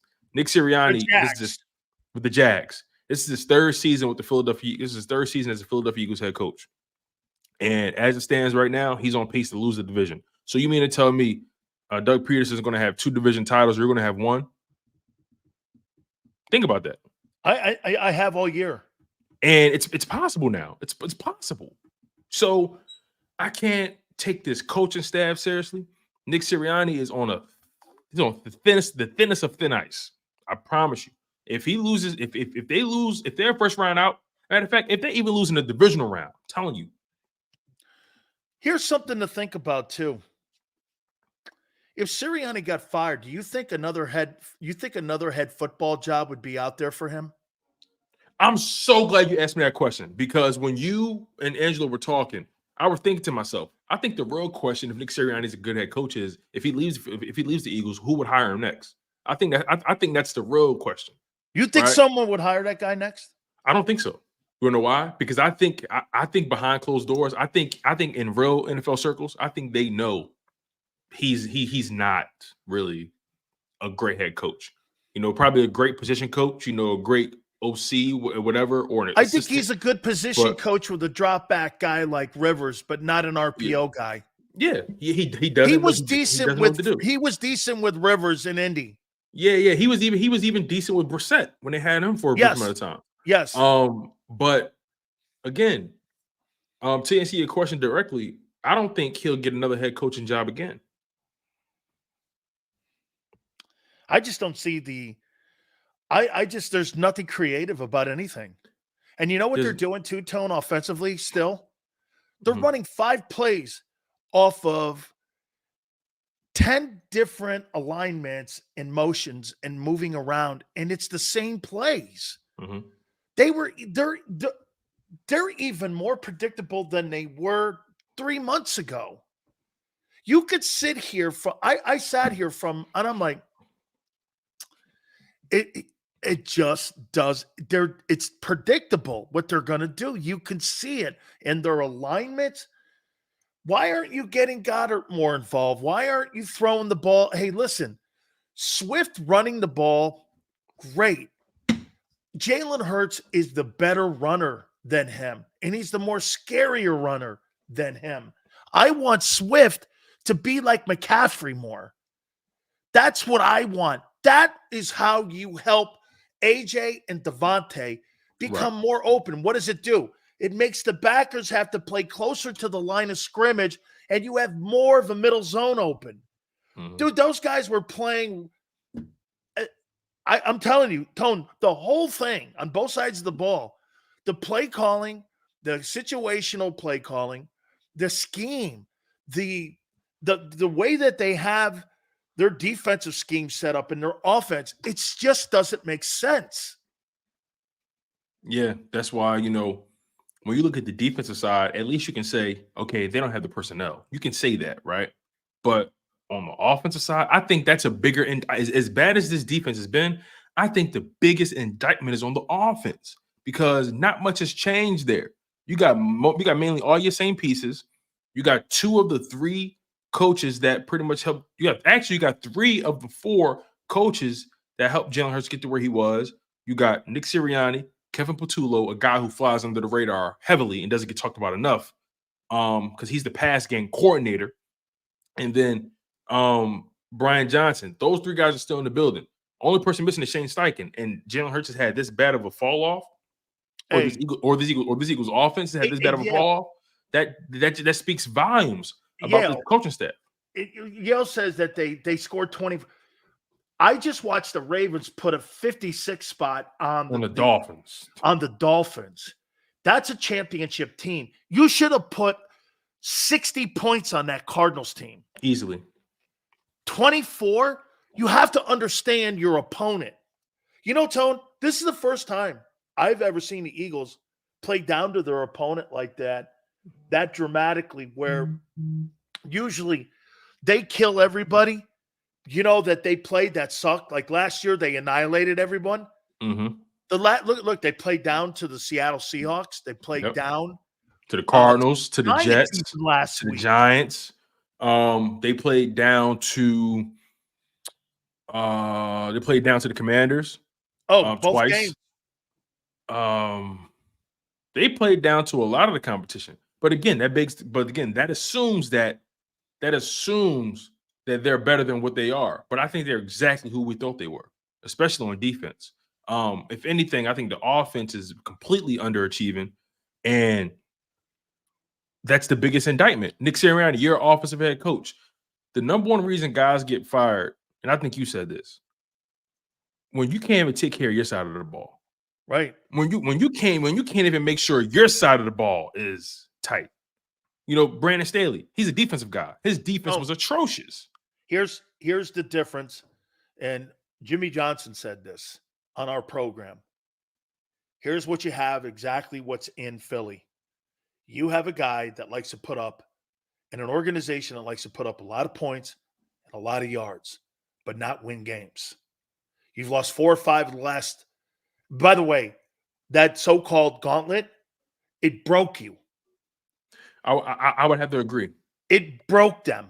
I would have to agree. Spiritually, mentally, physically, emotionally, it broke them. They are a broken team because you know what happened? Every week became an indictment of who they really were. And remember what I said to you 2 weeks ago? I went like this. If you listen to the players are telling you, we're not playing well. We're not consistent enough. We're not doing this. It became a repetition each and every single week that I'm hearing the same stuff. The players and the coaches were trying to tell us who they were even at 10-1. The 49ers. I think they just ran. They ran out of gas. The 49ers broke their spirit. The Seahawks broke their will.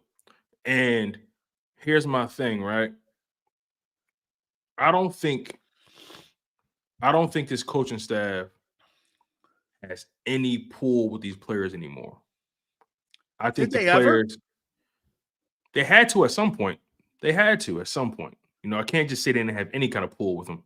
But now I see a team who doesn't believe in the coaches anymore. They don't believe in the message. They don't believe in the game planning and the preparation. They don't believe in the mantras or the words that are being spewed to them every day. They don't believe in it anymore. So when that happens, how does it materialize on the field? I mean, you played this game. What does it look like? I'm going to tell you what I think has happened here.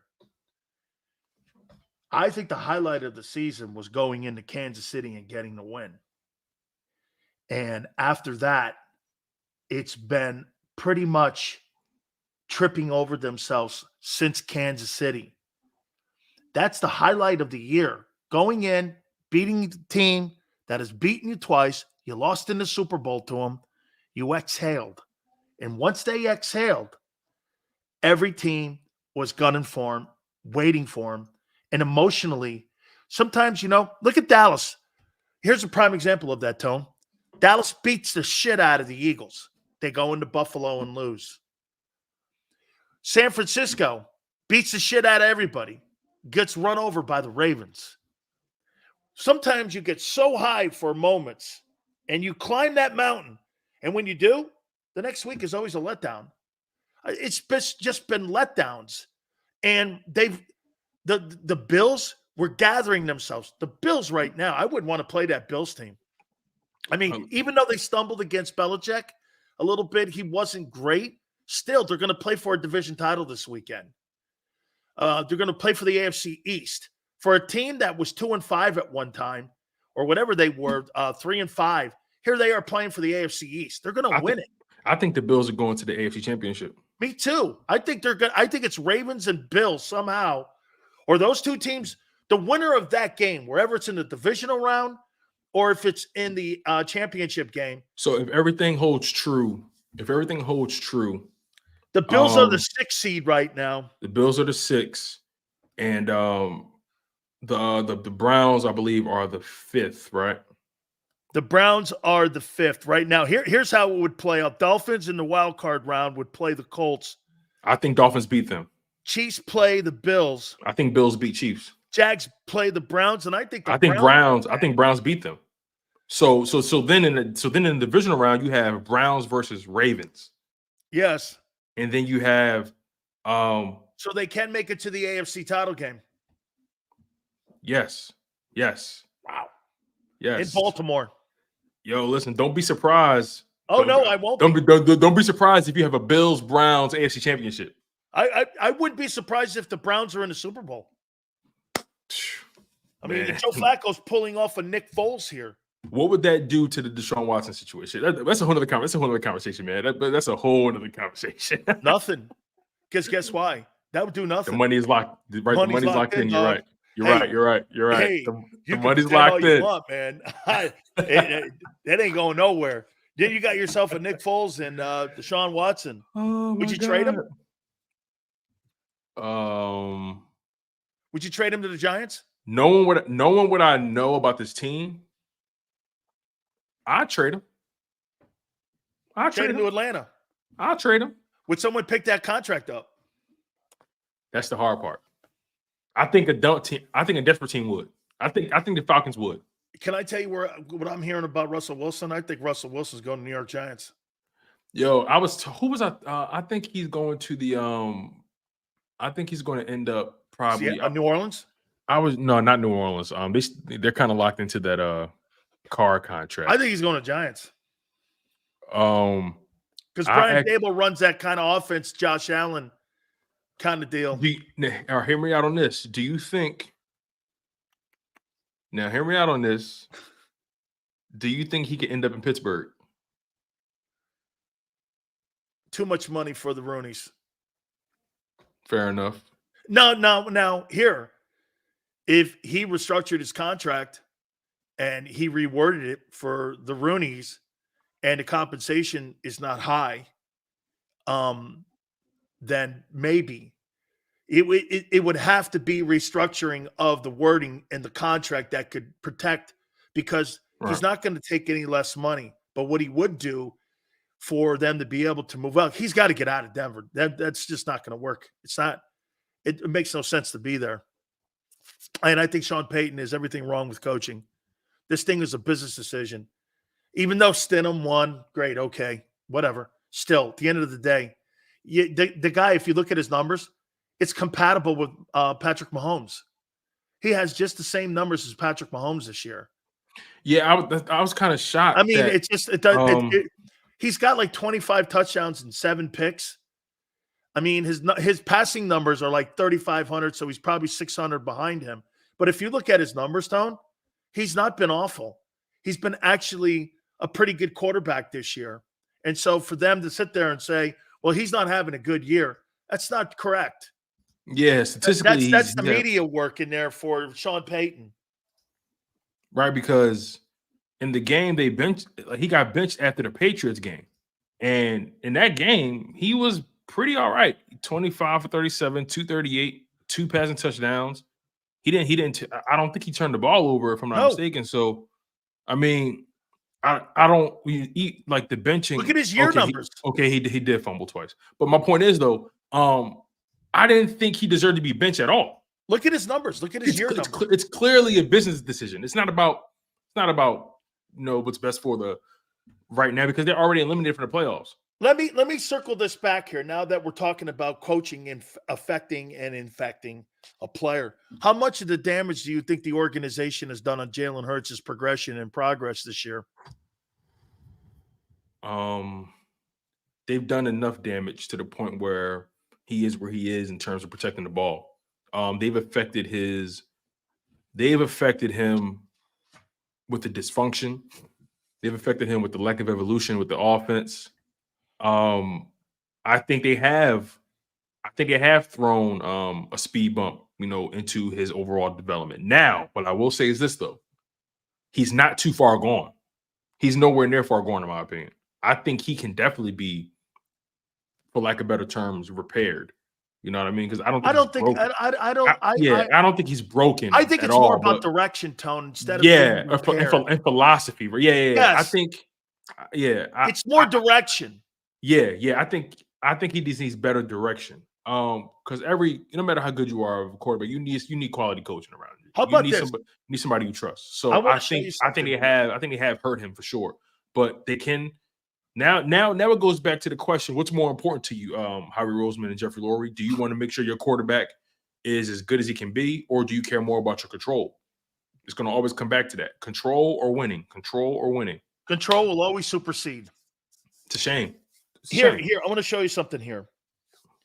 And Jalen Hurts right now is at 38.03. He's 197 away from 4,000. He's got 23 touchdowns, 14 picks. And again, I know he's different, just like Lamar's different. Lamar had 5 touchdowns, by the way. He's He completely is wrap that thing up. That thing's over with. I mean, you know what he's going to become? He's going to become the first NFL player to win the Heisman Trophy and 2 MVP awards before the age of 26. If they win the Super Bowl, you might as well put him in the Hall of Only Fame. 2 teams made legitimate offers for him too.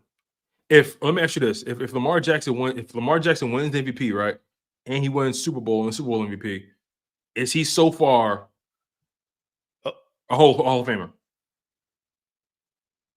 I'm not going to put a ballot on it yet, but is he a Hall of Famer? 2 MVPs, a Heisman, Man, a Super Bowl win, a Super Bowl MVP at age 26. Is he a Hall of Famer with the Baltimore Ravens? do you think? Here, let me answer this with this. You think Mahomes is right now at 26? Is Mahomes a 27, Hall of Famer? 28, whatever he is? Yeah, I think Mahomes is a Hall of Famer. Already, Mahomes could retire today and he'd be a Hall of Famer. I think he's right. I just think there's not a lot, and he's 70% win percentage. I mean, he's got the best record in the game again, like he did in his MVP season. Remember, they went 14-2, I think it was that season. So now he's on pace to do some shit like that and win another 14-win season again. Yep. That's pretty crazy. I'm going to show you something here just to show you. And I know, again, it's different. Hurts is rushing and that, and I get it. But I'm going to talk about the optics and how organizations and how even the Eagle organization looks at the passing. Don't you agree that they put more stock in the passing game in Philly now than they do in their run game? Yes. That's counterproductive. It's counterintuitive to how you're built. Completely. You're going against the personnel on how you've built your own team. You know what? Think about that. You know what they've done? They invest in these pieces and then they try to turn the pieces into something else. And it's like, no, you bought this because it does this very well. You're not happy with what you bought. All the time it appears that way. All the time. Let me show you this. Hurts is at 522, 522 right now, attempts, 345 completion, 66-6, 38-03, 23 touchdowns, 14 picks, high, 91 quarterback. Not horrible. But I'm going to show you something here. Here's Jordan Love. 547, 345 attempts or completions, same as Hurts. 63-1 in a young team. He's thrown for more yards, 38-43, and he's thrown for 7 more touchdowns and 3 less picks with 30 touchdowns and 11 picks with a 93-8. Jordan Love has had a better passing season than Jalen Hurts. Look at C.J. Stroud. He's a young guy, 63-2. I would expect that.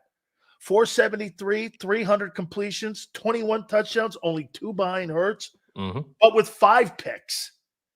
99 quarterback rating. The turnovers are damning for Hurts. Look at here. Look at Mayfield. Damning. Look at Mayfield here. Check it out. 534, and I'm going to make a point here. 344, 64-4, almost 4,000 passing yards. He's got 5 more TDs, 4 less picks. Baker Mayfield's had a better passing season than Jalen Hurts. How is that possible? Better coaching.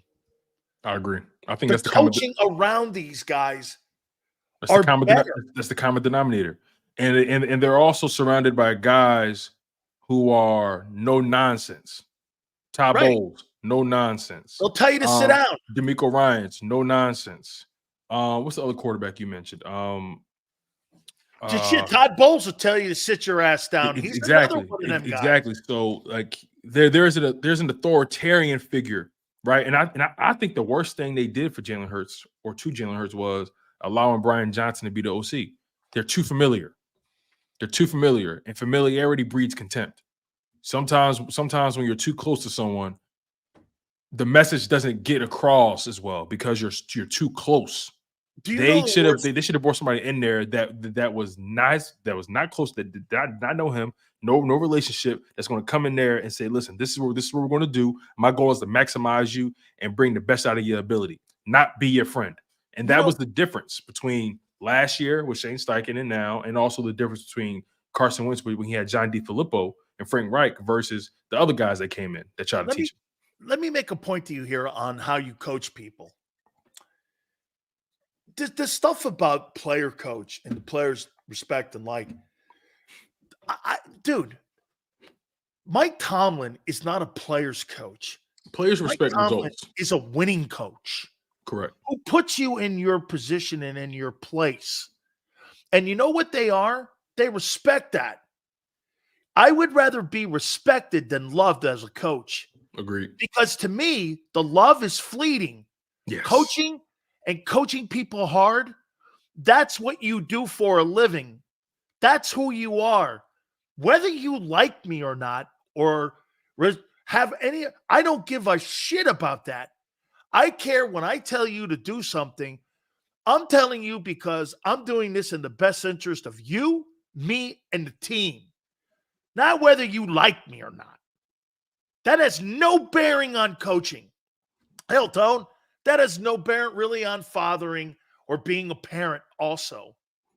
Has nothing to do with it. Plenty of times where my dad was not my favorite person. And my dad used to tell me all the time, listen, better I tell you than the streets tell you. You know what I'm saying? So hey, that famous movie with Denzel, hey, you better worry about people doing right by you. Than liking you. Right. Yes. He said, why don't you like me? He said, like you. Like you. I feed you. I feed you. You wear my clothes. You sleep in my house, sleep in my bed. You worry about me liking you. Think about that. That's how Tomlin coaches that team. Yes. Because you're my responsibility. You're my responsibility. They drafted you. They paid you. You're my responsibility to put you in a position to win. Whether you like it or not, I don't give a shit. I care that you understand. I'm not doing this to piss you off, son. I'm doing this to make us a better team. This is bigger than you. Remember he says that? This is bigger than you. I wouldn't be surprised. If at this point, like Nick Sirianni at this point, right, especially watching his press conferences, that he looks like this is him every day in the office. This is him every day in the office. Just looking around, playing with his damn stapler. You know, he looks like a guy that's hanging on for dear life. I'm gonna get this, and I'm telling you, I'm gonna make a point. I'm gonna make this too about a guy like Sirianni's got almost a 700 win percentage, and he's thinking that there could be some catcalls about hot seat in his job. When you're a coach that has won the amount of games that he's won, you don't worry about that, because what happens is you start worrying about that shit, you're not really a head coach. You think Bill Belichick's worried about his job? No. You think Mike Tomlin's worried about his job? But there's calls for those too. Right. But the difference is, though you name two guys that got real equity in this game. Real equity. Oh, so Nick doesn't have real equity. No. What has he done? Went to a Super Bowl, Tone. A lot of people have. A lot of people have. What's the accountability for Howie Roseman in this mess? And he has to wear it. You hired these people. You've empowered these people. And this is where things get funny, because it begs the question: who's really at fault for the offensive and defensive philosophies, right? Because we know this team relies heavily on the analytics. So I look at Howie Roseman like, dog, like you have. I said this to Rob. I don't need no person in a suit and tie, like with a damn pocket protector, telling me what plays to call. I don't need that in my life. So you got something against people with protractors?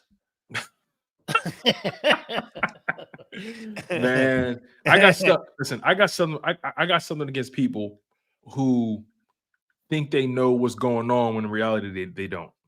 You know, I have a thing against people who pretend like there's only one way to approach a situation. And so far, the Eagles are moving like analytics is the end all be all, like it's the Bible. And it's not. It's not. You need feel. This is football. Football. There's this feel required to play this sport, to understand it, to make the right decisions.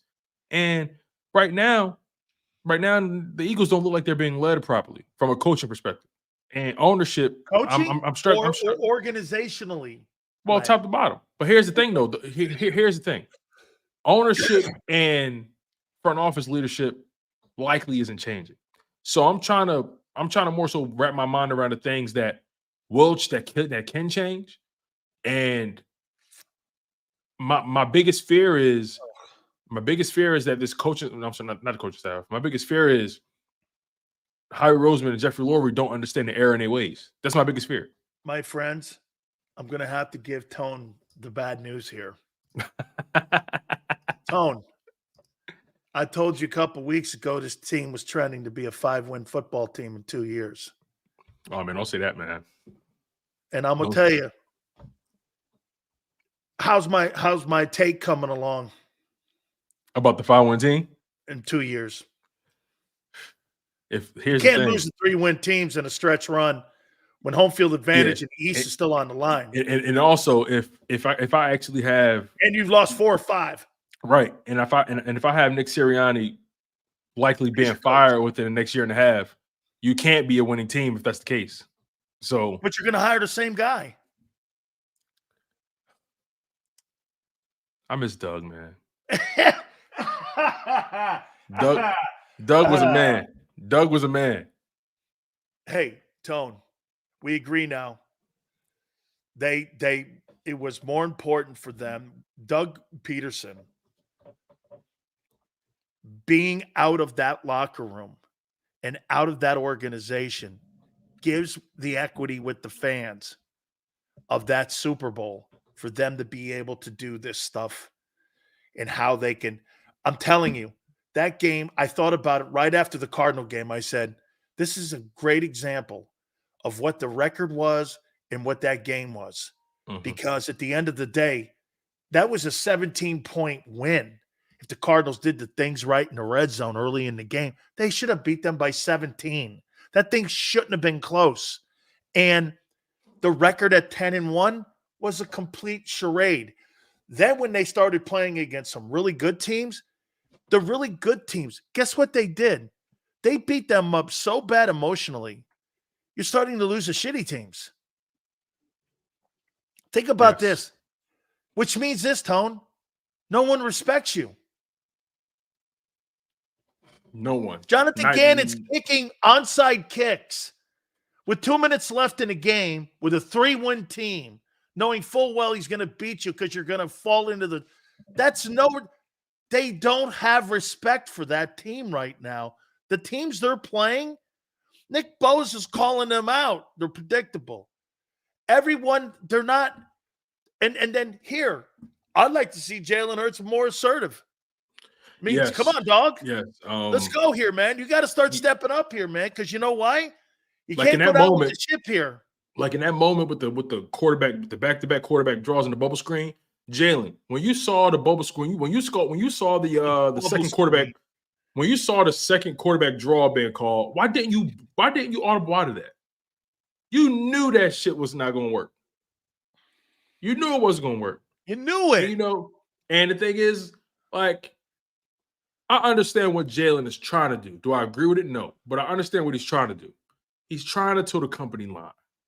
He's trying not to add more fuel to a fire that's burning out of control.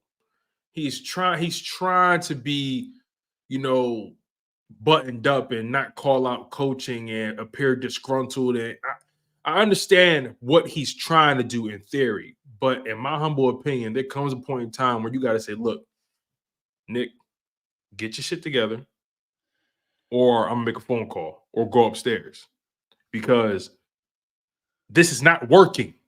It's not working. I wonder, like, it's one thing for something not to work. It's a whole nother thing when you try to force people to do it and they know it doesn't work and you expect them to give 110%. How much faith do you have in your leadership to give you how much faith do you have in your employees to give you 100% max effort if they don't believe in what you're telling them to do? How can you do that? You quit quicker. You quit quicker. The first sign of dysfunction, you quit quicker. I'm going to give you a point here. And the same thing that Jimmy Johnson had at Miami, he put to the Cowboys. He had a system and a way of doing business and the way of we practiced and did everything. And it was a blind faith that we had in him.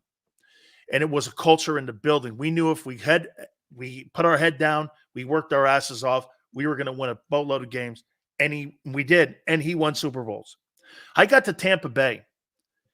I have never been on a football field with this happening. So we're playing against the Bears. And Tone, as soon as the Bears get the lead, within a matter of 18 plays, the team quit. I had never seen anything like it. It was like a culture.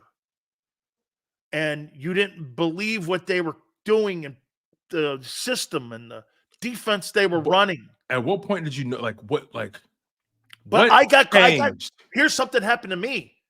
I got caught up in it. And I turned around and looked. I mean, I never played nose, but I got caught up. Before you know it, we're all playing bad.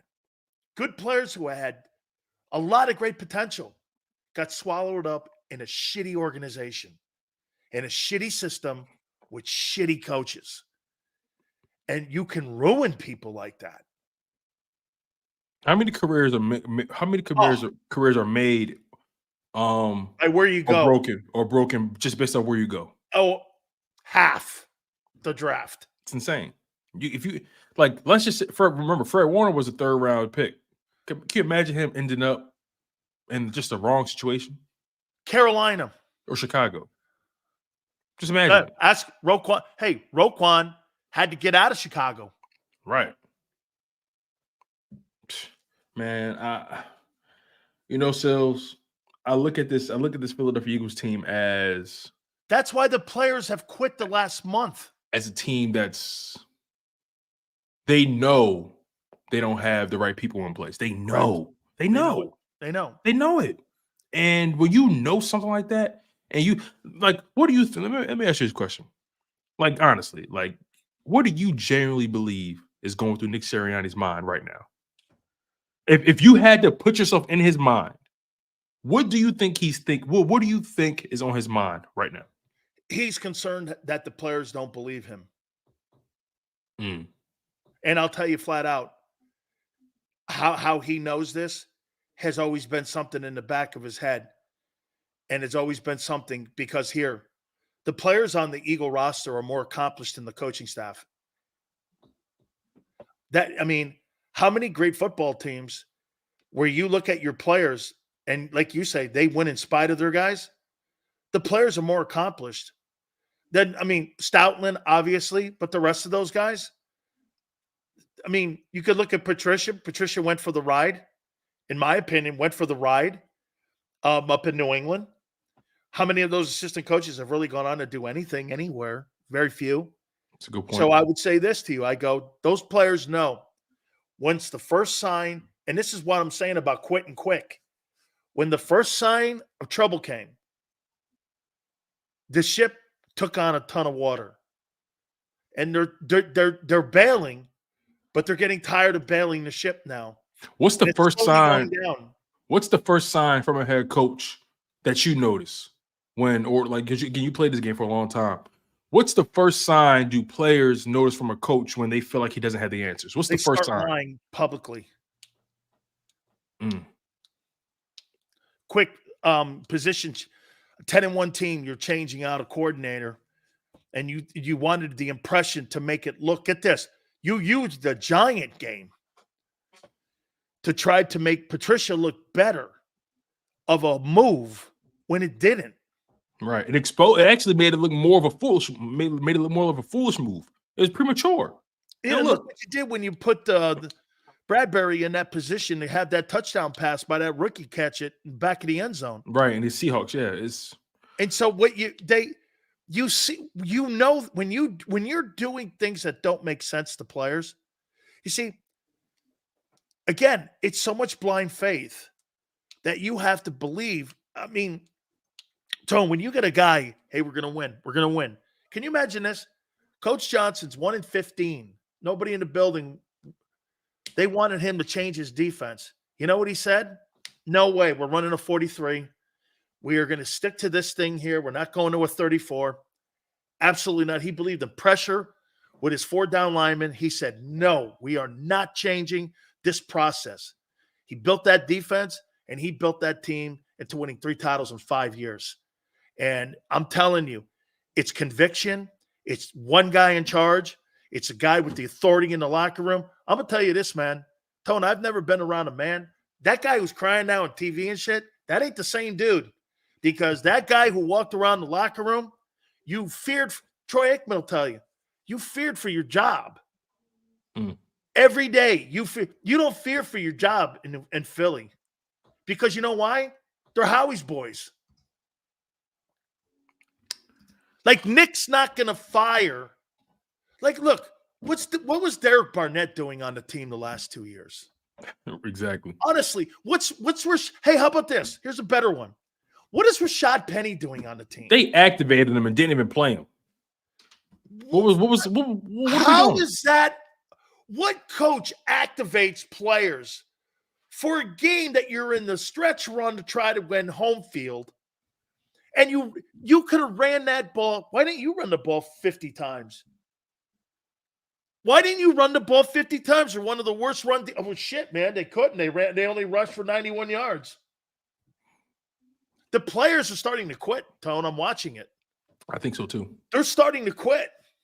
Did you see Jason Kelsey's post-game press conference? I did. He's frustrated. He looks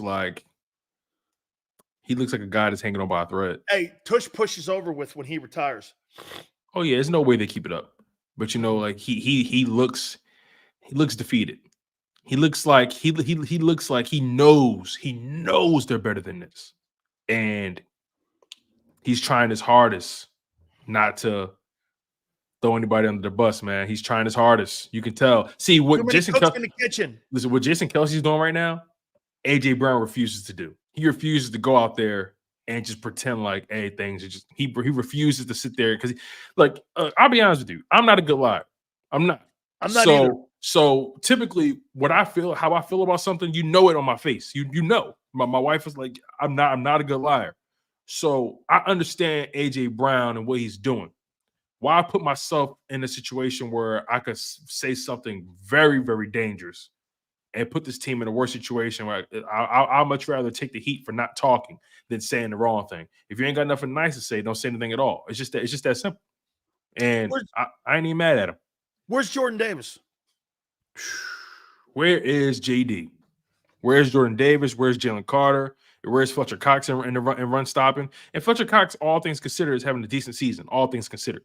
But JD, where are you? You know, at the end of the game, you're talking about what's acceptable, what's unacceptable. Where are you? You know what I mean? You guys are getting blown off the ball week after week after week. It's either I refuse to believe on the D line it's a talent issue. I refuse to believe that. So either it's a depth issue. Either it's motivation unrelated, depth related. Or you don't believe in what you're being told anymore. It's depth. There's no help. There's no. Hey, one thing has become very clear. Linville Joseph and Ndamukong Suh were a major part of last year's defensive line. Yeah. You're absolutely right. They just seem gassed on the line. They're not getting the same push. They're gassed on the edges. They can't even get off the block.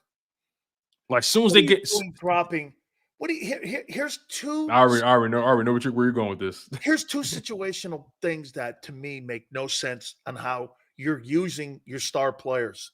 Mm-hmm. Instead of having Devontae Smith block for Kenny Gainwell, why don't you have Kenny Gainwell block for Devontae Smith in open space? And secondly, what are you doing dropping Hassan Reddick again? That's too simple. What do you mean? That's too easy. Who do you want the ball in the hands of more? Kenny Gainwell or Devontae in open space? Come on, man. With this love affair with this Kenny Gainwell guy, he's the weakest guy in the huddle. Agreed. Why are you doing that? And then you're going to have a guy on 3rd and 19 block. Okay, I don't have a problem if you're going to go with that kind of style of play, but have Gainwell block. Mm-hmm. For Devontae, not Devontae. Or have Hulu. What the hell are you doing? Get the planner to do it. You send the smallest guy, your most valuable guy, to block. 1,000-yard receiver. That'd be like sending Tyreek Hill out to block for your run game. Really? I'm not sending him anywhere near the run game. Dude, as a matter of fact, if you want to take the playoff, go ahead. That's I'm like not putting having you in a position to block. that's like having Keenan Allen block for Austin Eckler on a big third down. Like, why? Why would I ever do that? I'm going to Austin. I'm going to Hey, how Keenan about this, Allen. Owen? It's situational play calling and it's talent related situations on how they're not using their talent correctly. The problem, the biggest, But it seems so easy, Sills. the Why do they biggest make it look so hard? disadvantage that the Eagles have versus other defenses is Goddard.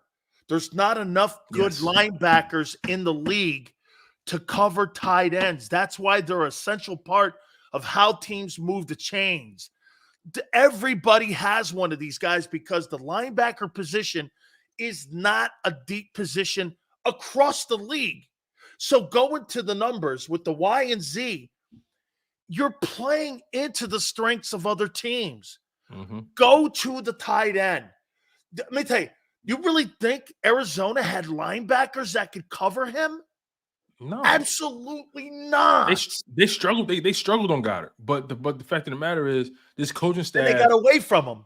They want to make it. They want to overcomplicate. This shit is not complicated, Sills.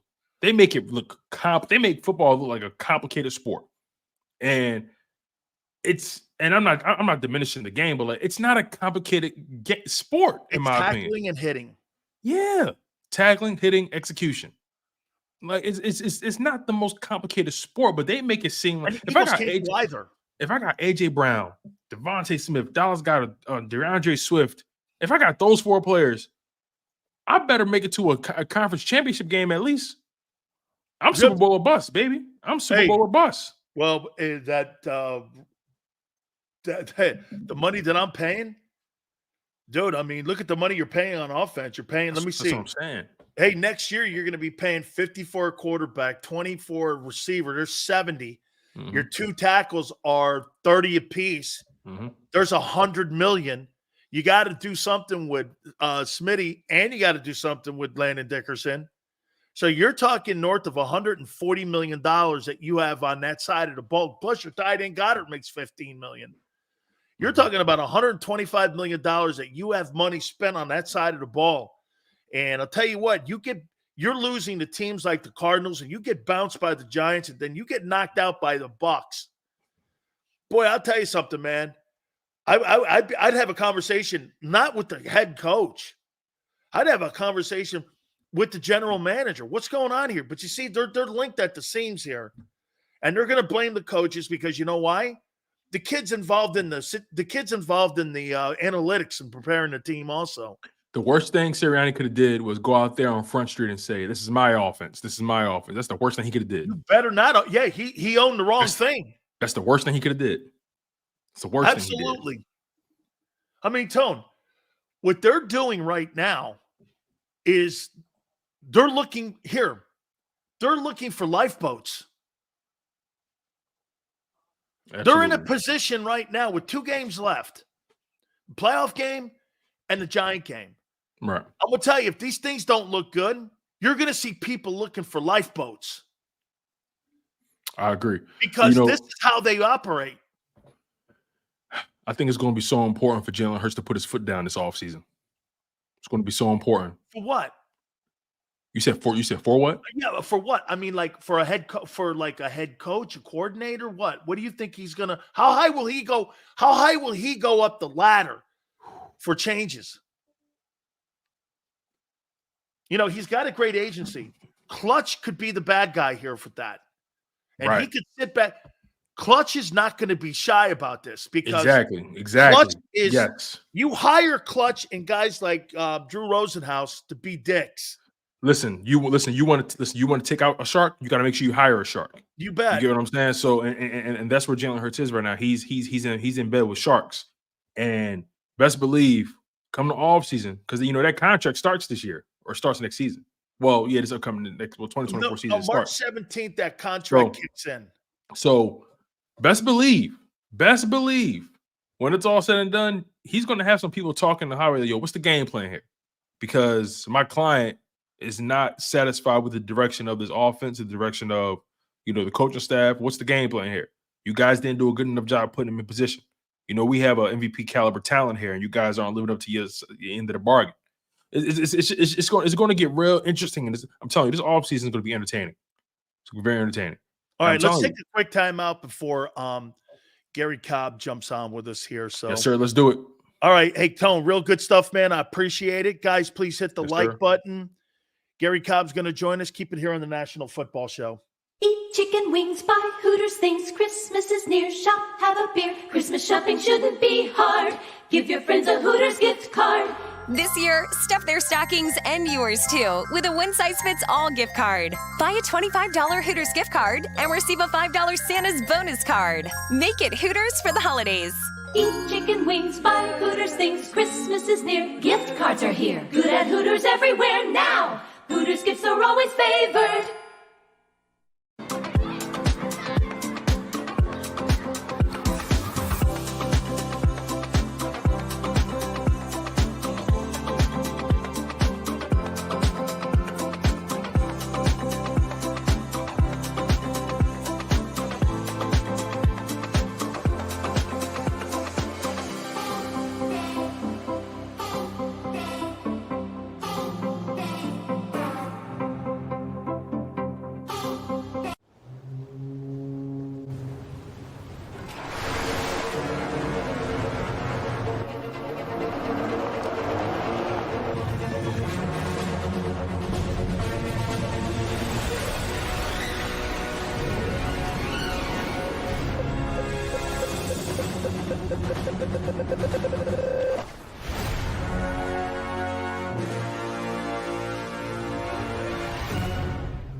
Any professional sports coach will tell you there's no substitution for preparation. At Malamut & Associates, that is a tenet by which we live. We prepare from day one for victory. Anything less is not acceptable. Underdog Fantasy has a way for you to play alongside your favorite football team all season long with their fantasy pick'em game. You pick between 2 to 5 players, select whether they'll go higher or lower on one of their stats, then do what you usually do on a Sunday, watch the games. You can win up to 20 times your money in a single game by going 5 for 5. It's a fantasy game, and the Sports Betting Show wants you to get involved. Go to UnderdogFantasy.com. When you sign up, use the promo code WIN, and Underdog will double your first deposit up to $100. That's UnderdogFantasy.com. Use the promo code WIN.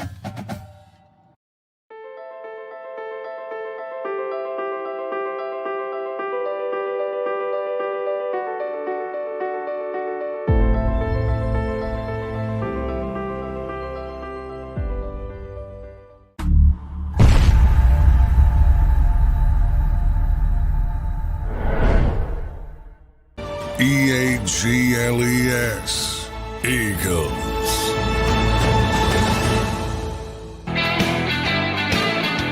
Big Sales National Football Show. Colby was on with us earlier, and he thinks that Nick Sirianni's coaching for his job these next 2 games.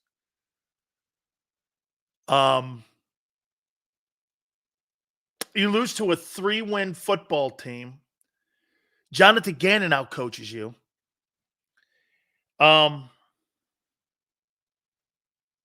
Is it true? Do you think that organization would fire the highest win percentage coach if this thing continues to take on water and go down the way it is? That was an absolute train wreck of a game. You're in a playoff run. You're still going for home field advantage. You're playing for the NFC East. And you lose to a team like the Cardinals. 3 wins. 3 wins. And Jonathan Gannon is out coaching you. Crazy. Let's bring in Fox 29 and former Eagle himself, our friend Gary Cobb.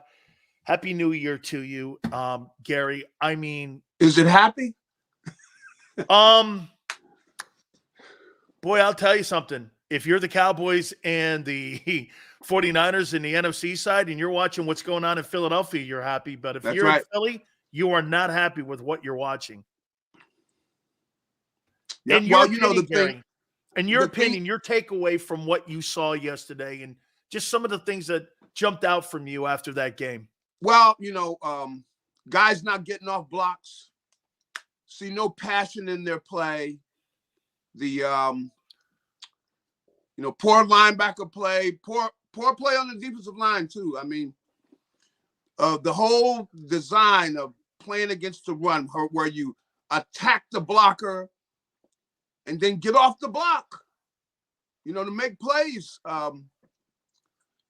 And then to see that go on the whole game where you don't see anybody mad. Somebody push somebody or something, you know, at least show some anger or something. You just saw a team just half asleep. The defense, I mean, I hear some of the people talking about Jalen Hurts. This wasn't about Jalen Hurts. No way. Defense is horrible. I mean, and then really you got to indict everybody, because imagine if you're Sean Desai sitting up there in that box. I mean, you're going, they fired me. They took my job. And that was just pathetic. And I think it's a case where they really didn't do a good job at the beginning of the season in teaching how to stop the run. And the linebackers, I don't know if some of the guys know what they're supposed to do. I don't think it was a good coaching job, whatever, because some of this has been happening all year. And, you need to come out of training camp with guys knowing how we attack the run. This is what we do, and depending on the defense, what hole you've got. But you got to get guys getting to the ball. But I didn't see any passion. At least you got to have a coach on the sideline going crazy, or somebody, to make guys play harder.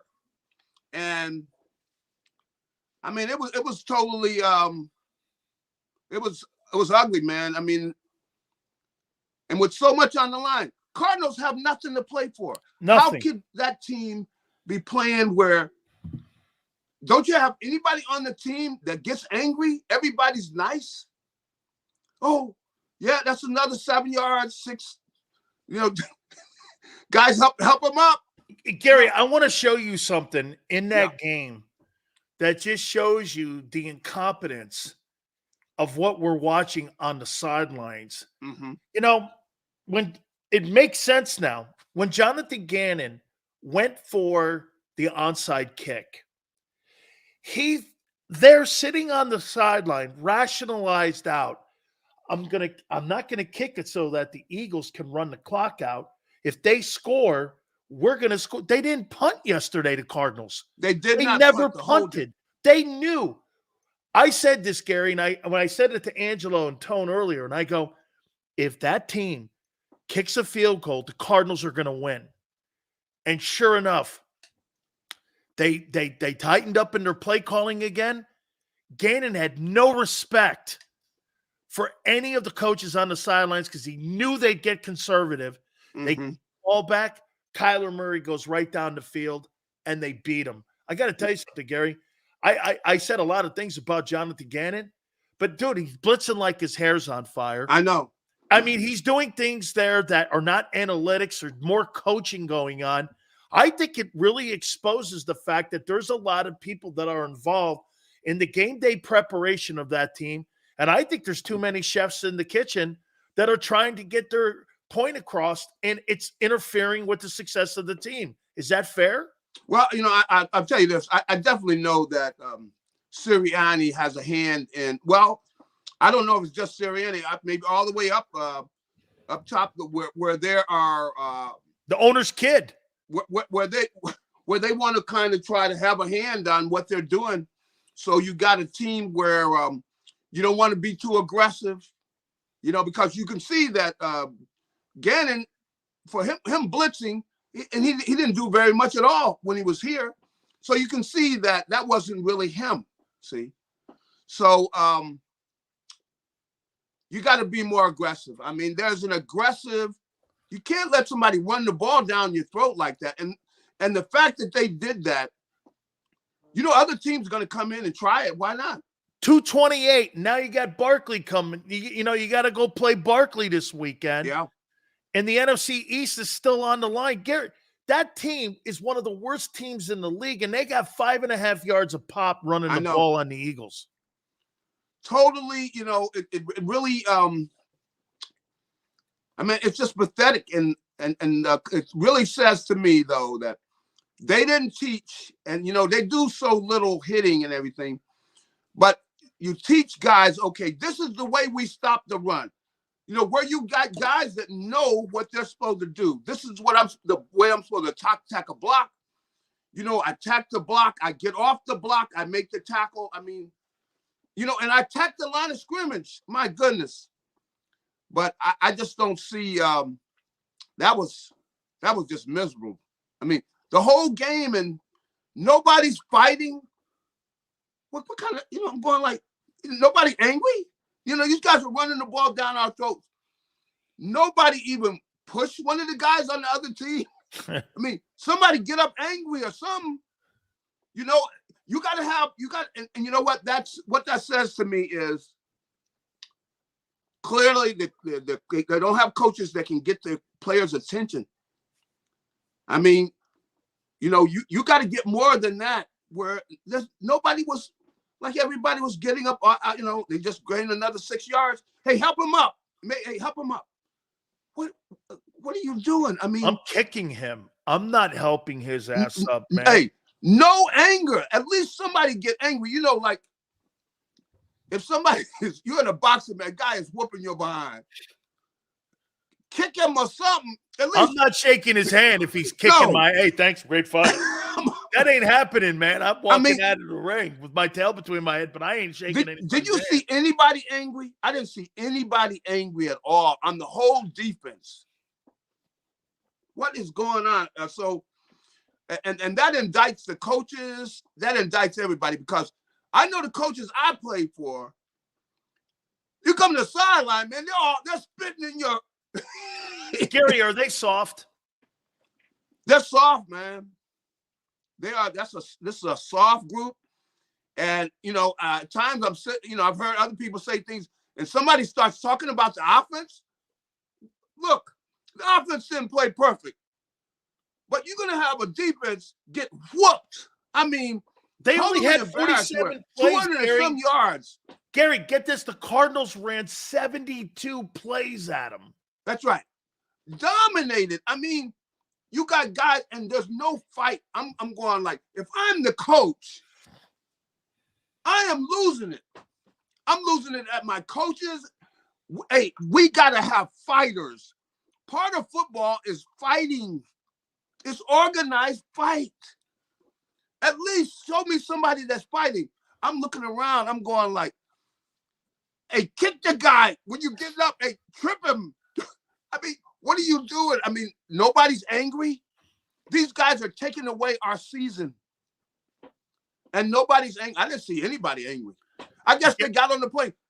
Wait, let me help you guys on the plane. What is Gary, going on?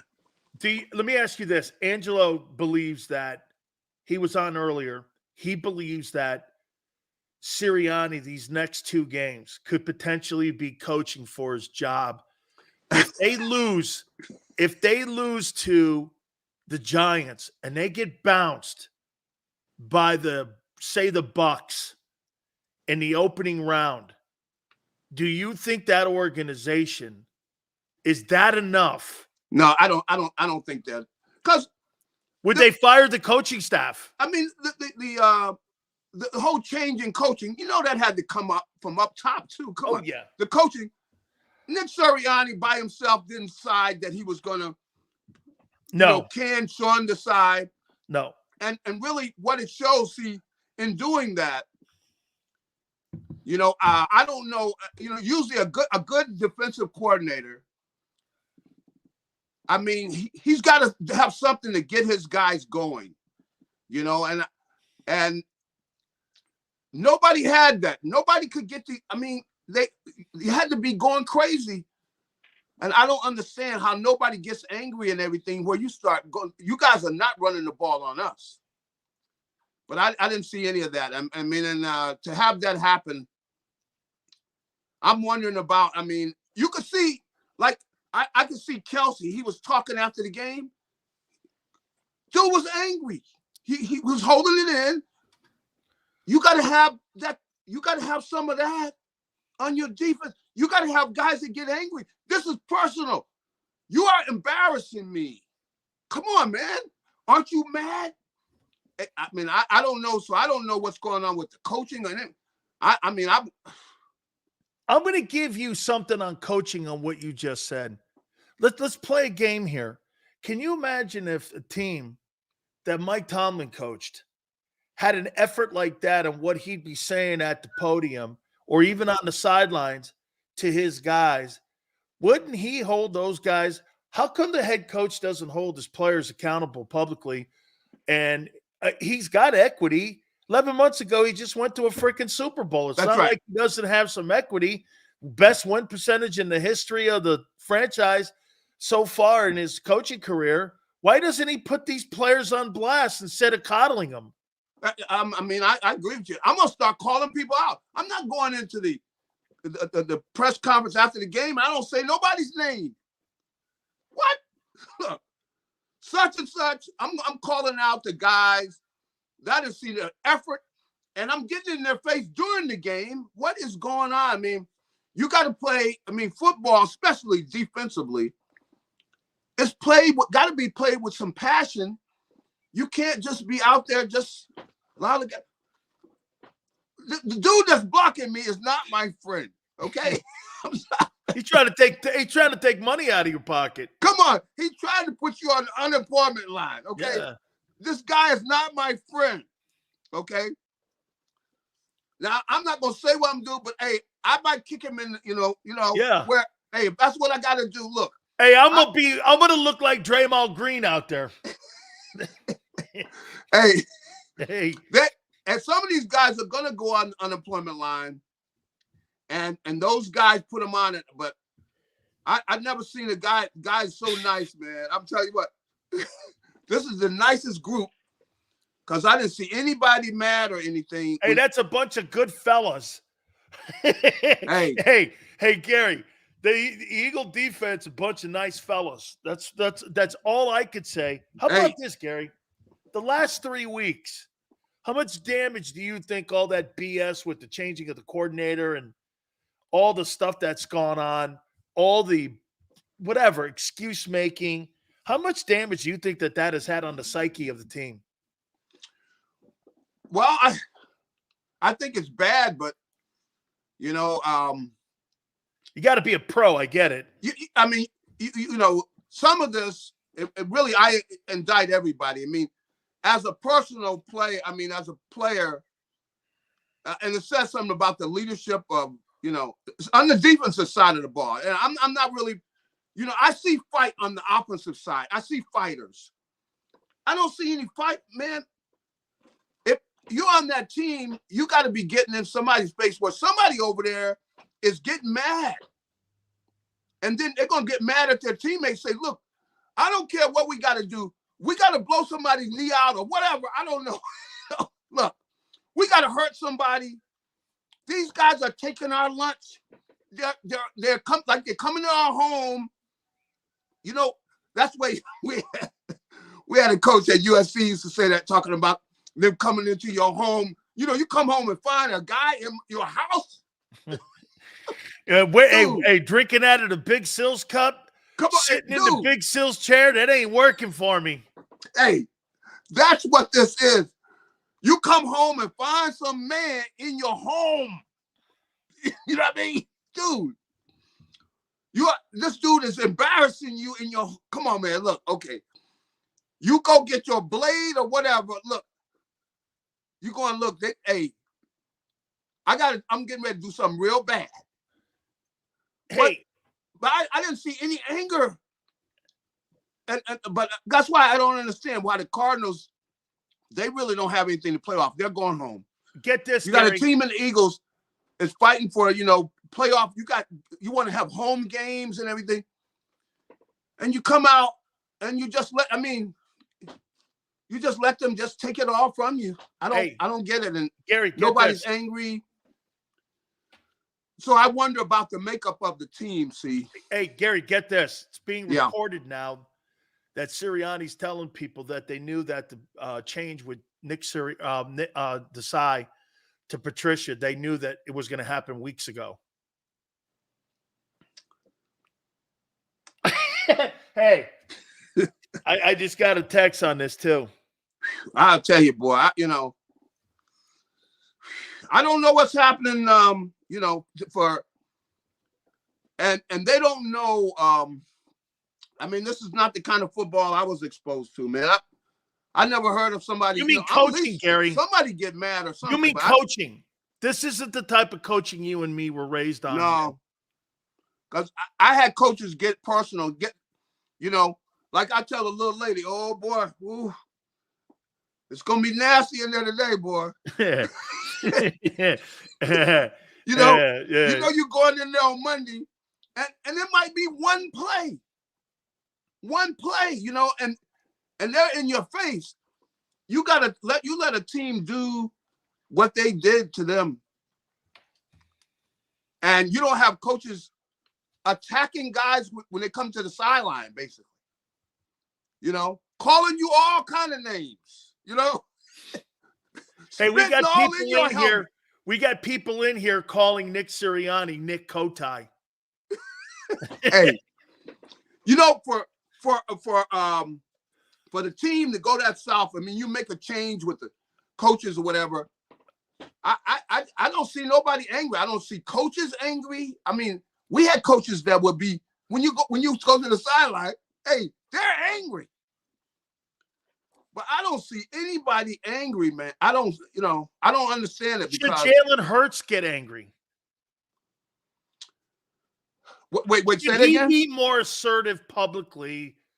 I see. I think it's he could, but if you're on the opposite side of the ball, I think defensively, there's got to be a pride where you got like a defensive mentality. I was always the toughest guys on our football team are on our defense. You know what I mean? Where you establish that in training camp and everything, that look, if I catch a guy coming across the middle, I'm going to try to break his neck. That's my teammate. But that's my job. So I'm not apologizing.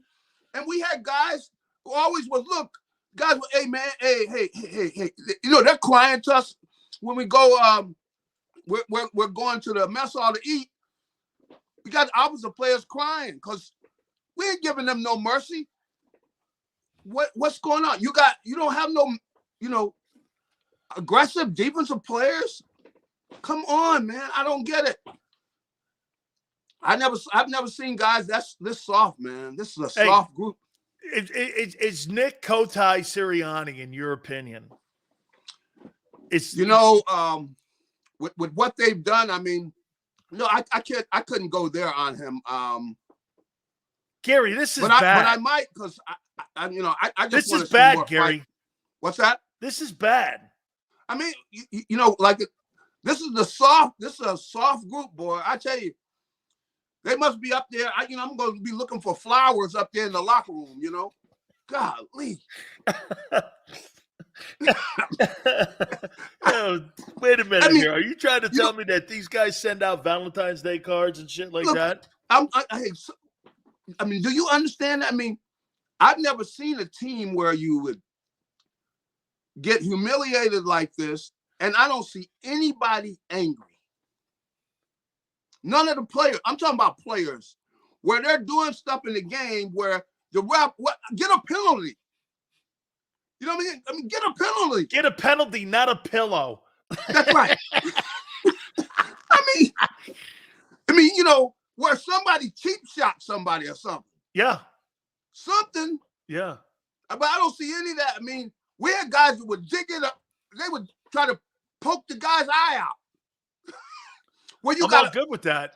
Something hitting a guy late, where somebody comes in and hits the guy late or something. I mean, if James Conner is running like that, Somebody's going to hit him late or something. What would Andre Waters do to James Conner running through the line? Hey, go after his knee. Where he would, hey, James Conner. Let me tell you something. James Conner. He would be complaining or something to the ref because we go and telling him, "Gonna get your knee, buddy. I'm gonna get you, guy." Hey, because that's the guy that barks like this. I'm gonna get you. hey. I'm gonna get you. Look, I never heard. I mean, you know, and I'm not saying guys should play dirty and everything. I don't need people contacting me. Look, nice guy football is losing football. Okay, and that's I didn't know the Eagles had that many nice guys. That nice guys football, man, is losing. You're calling these guys softies. They're soft. Come on. If you can run, did you see anybody get mad? No. James Conner, I mean, he should be somewhat being protective of his health. You're running the ball on us like this. I'm telling you. That I mean, are you saying that the Eagles have a bunch of choir boys on defense? That's what I see. I've never seen guys, you know, if you got somebody running the ball down your throat and you're not trying to. I mean, I'm just talking about playing hard football where if you get a shot on this guy, you're trying to get up under his chin. You're trying to hit him. You are angry. This guy's running the ball down your throat.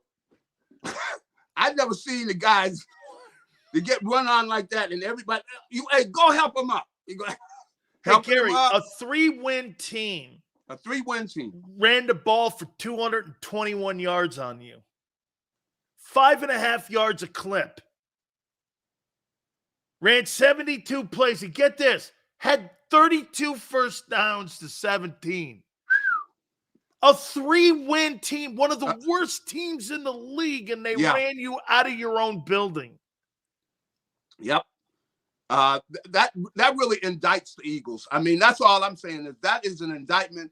This is a soft football team, and the coaches, how you could send guys out, they weren't ready to play. It's an indictment of everybody. I mean, that's embarrassing. And like I said, you know, I had to do the post game from our station and everything, so I wasn't over there at the game because I wanted to go in the locker room. See, go around. Somebody mad. Somebody is. I didn't see any anger. I mean, that's what I don't understand that, and I don't know football like that. Where, you know, if we're doing a one-on-one drill, a guy comes out and blows me into whatever. So you're saying that Nick Sirianni's a band leader of a choir? That's what I see, man. The nicest group. I mean, these guys, these are some nice guys, man. Because somebody come in and eat my lunch. Wait a minute, where's my food at? Such and such ate it. What? Hey, if that's guys from our area, we'd be walking in going, go get me a Coke and a sandwich. You better believe it. Every day. You think you were in prison. Hey, right. I mean, come on. Why is nobody angry? I mean, and see, that's a problem. If you don't have any players on your team, like, you know, that are that aggressive, where if anything, you got to go, such, settle down. They don't have to settle anybody down. Everybody's you know, when we get this, you know what? You might as well send James Conner, you know, a birthday card or whatever. Or no, at least a dozen roses. Yeah, something, man. I mean, you know. Hey. I've never seen football like that, man. Hey, Gary, let me go, man.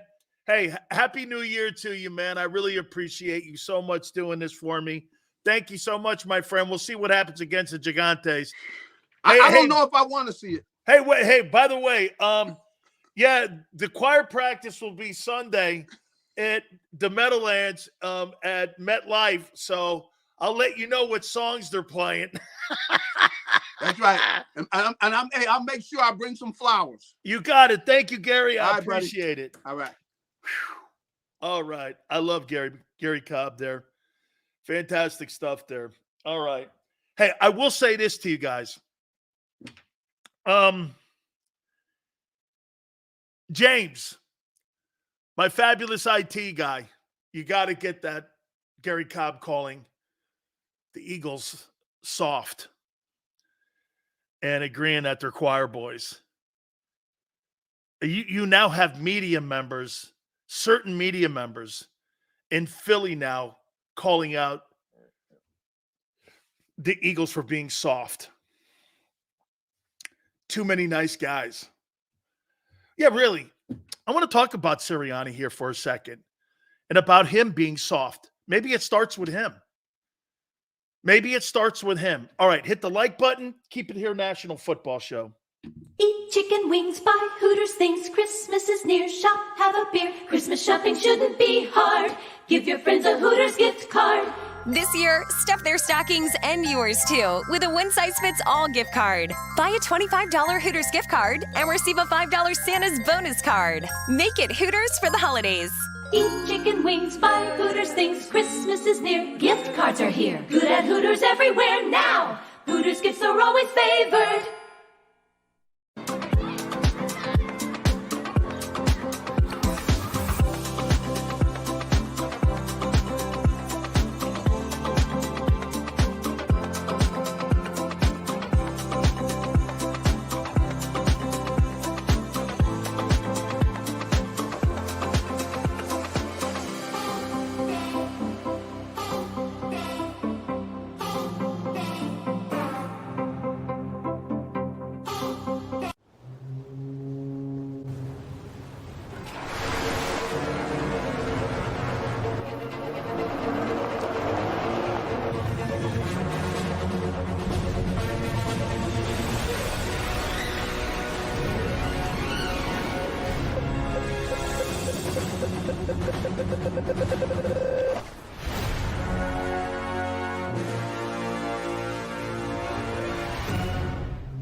Any professional sports coach will tell you there's no substitution for preparation. At Malamut & Associates, that is a tenet by which we live. We prepare from day one for victory. Anything less is not acceptable. Underdog Fantasy has a way for you to play alongside your favorite football team all season long with their fantasy pick'em game. You pick between 2 to 5 players, select whether they'll go higher or lower on one of their stats, then do what you usually do on a Sunday, watch the games. You can win up to 20 times your money in a single game by going 5 for 5. It's a fantasy game, and the Sports Betting Show wants you to get involved. Go to UnderdogFantasy.com. When you sign up, use the promo code WIN, and Underdog will double your first deposit up to $100. That's UnderdogFantasy.com. Use the promo code WIN.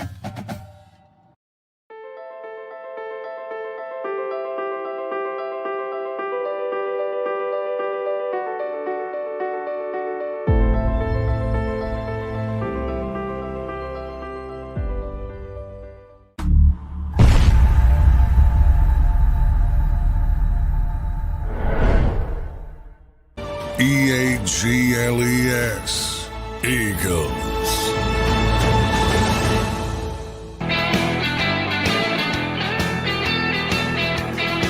We'll look at week 17 of the NFL here in a second as well. Playoff race. We'll look back again here at the Cardinal game here against the Eagles. Also, the semifinal games that are going to be played today in college football. We'll do a little bit of that as well. I'll say this to you.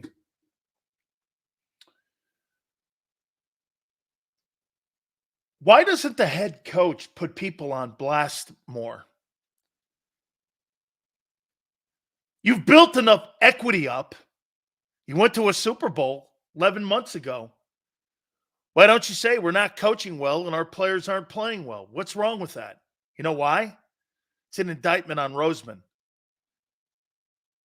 He was told not to say those things.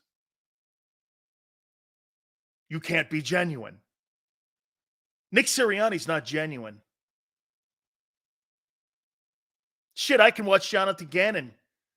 The way he coaches and Shane Steichen, they coach nothing like they coached with the guardrails in Philly last year. Okay? Nothing. Jonathan Gannon is blitzing like his hair's on fire.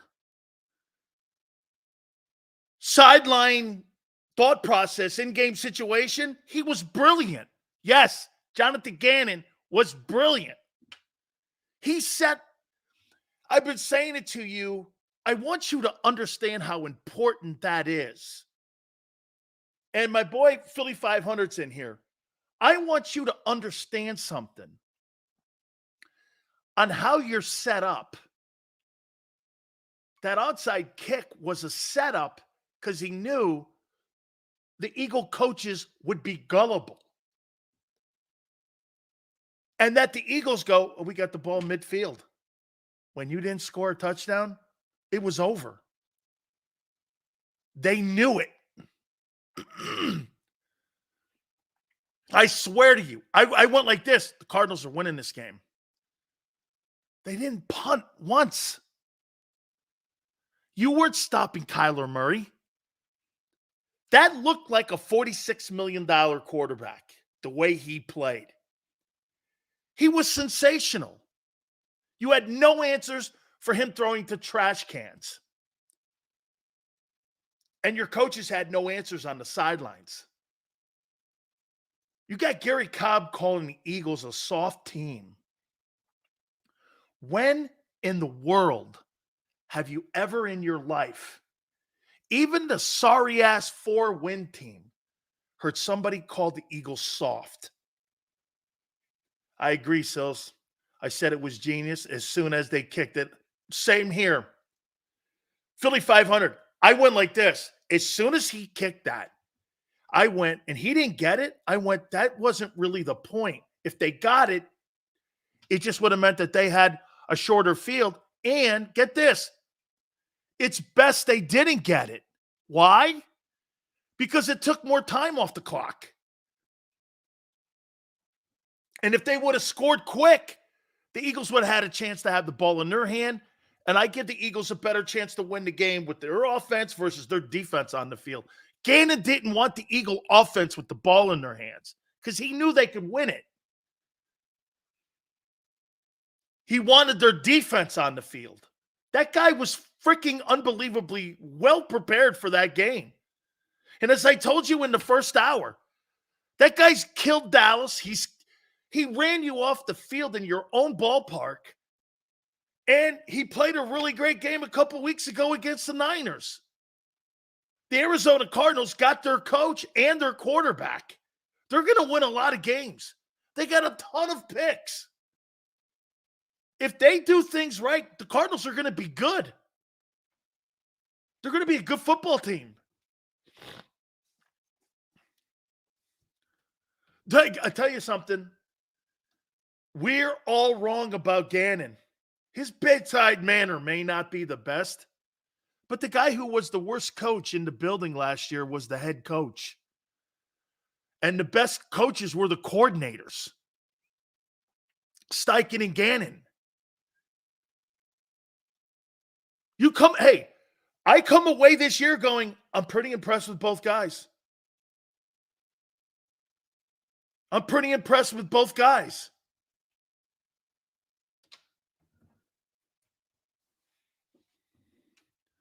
The offense played well yesterday. We lost because of coaching and defense and scheme. Dude, here. Jalen Hurts didn't have a bad game. But you only had 47 plays. How does the worst football team in the league have 32 first downs on a team that is trying to win the NFC East and home field advantage? It was a gutless performance. It was totally gutless. It was a Gutless performance.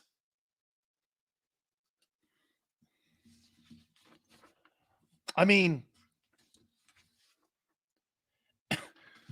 then, and like I said earlier when I was talking with Tone, instead of having Devontae Smith blocked for Kenny Nobody Gainwell, Gainwell is meat.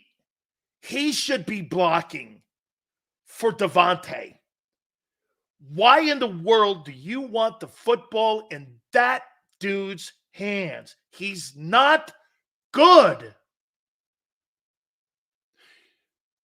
Kenny Gainwell, if he was on another football team, would be waived.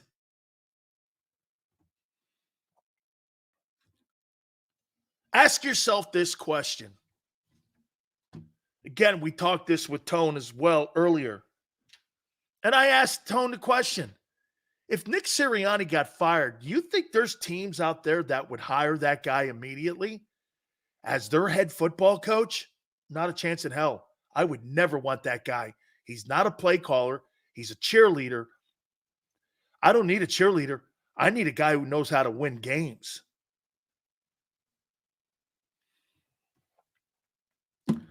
That's all you need to know about that guy. No one would hire him. With a 680 win percentage, no one would hire him. He's like George Seifert.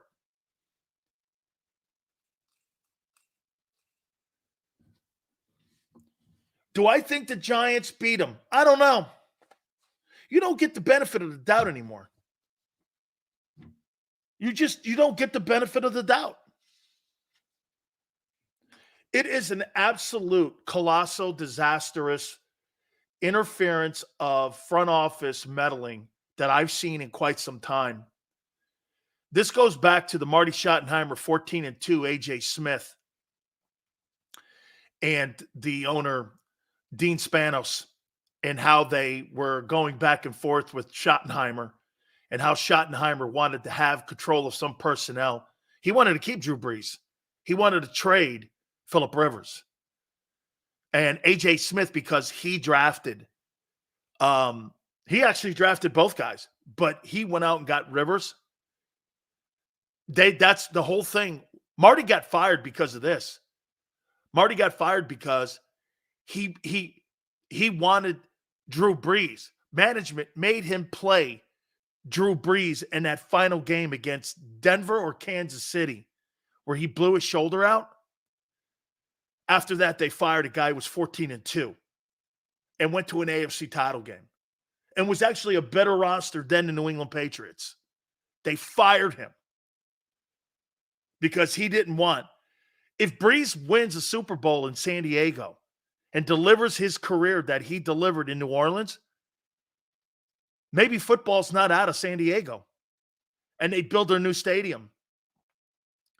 That one move wrecked the entire franchise's ability to stay in San Diego. What would that have meant? The city would have given the Spanos family a new building in that town. Instead, then you had the whole Eli thing. Management got in the way, like it's getting in the way here. You have polluted a Super Bowl roster. Polluted with your meddling. Man, oh man. You know what's criminal about this? This is all self-inflicted wounds. This is self-inflicted. Even with your shitty defense, you still should have killed that Cardinal team. But you got killed by guys who half that roster won't be in the league next year. You got beat up by Spider Rico. Seals, I want to know why a 10-1-2 they quit on this coach. Simple. I'll tell you flat out, Philly 500, what happened. When you guys were 10-1 and 10-2, and Philly at the beginning of the show And at the beginning of the year, I've never wavered on the one-loss record because I've never looked at it. People on the radio, even on our channel, were snowed by the record. Rightfully so. I get it. Me and Angelo were really from day one of the only people going, that's not a good team. Even when they were undefeated, we kept going, that's not a good team. Now, my miscalculation, I thought they would have got better offensively, defensively. It's disintegrated. It's just disintegrated. And here's what happened. The gauntlet broke you, exposed you. When you got into that Kansas City game and you beat Kansas City in Kansas City, all of a sudden, that's the highlight of the year, is you beating KC in KC. But now we look at it, you beat a 10-6 Kansas City team that's kind of on fumes too. They got to retool in the offseason. Not that big a win.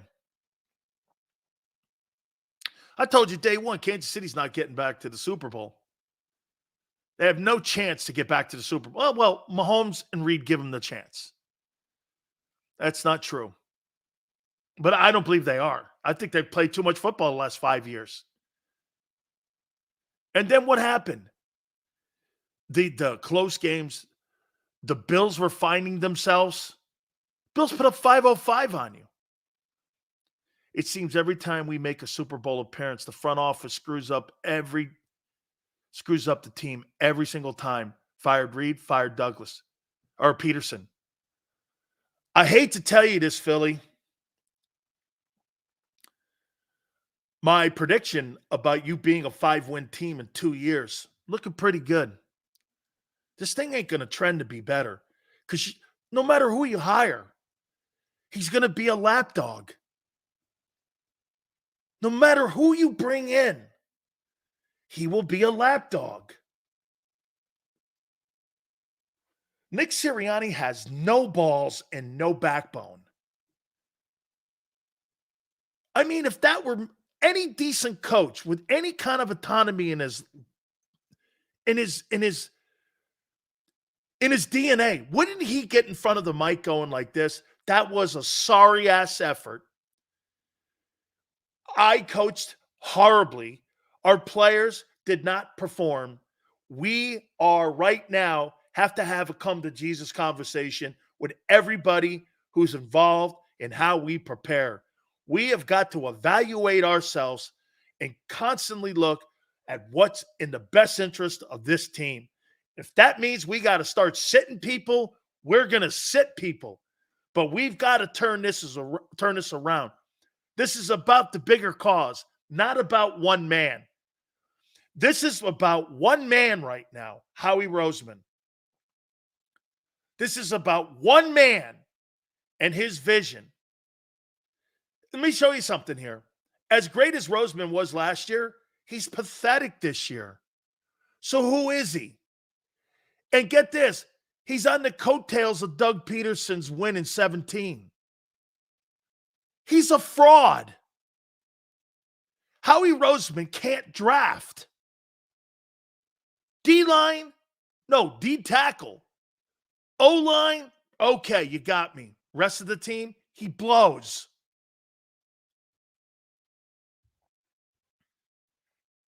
Facts.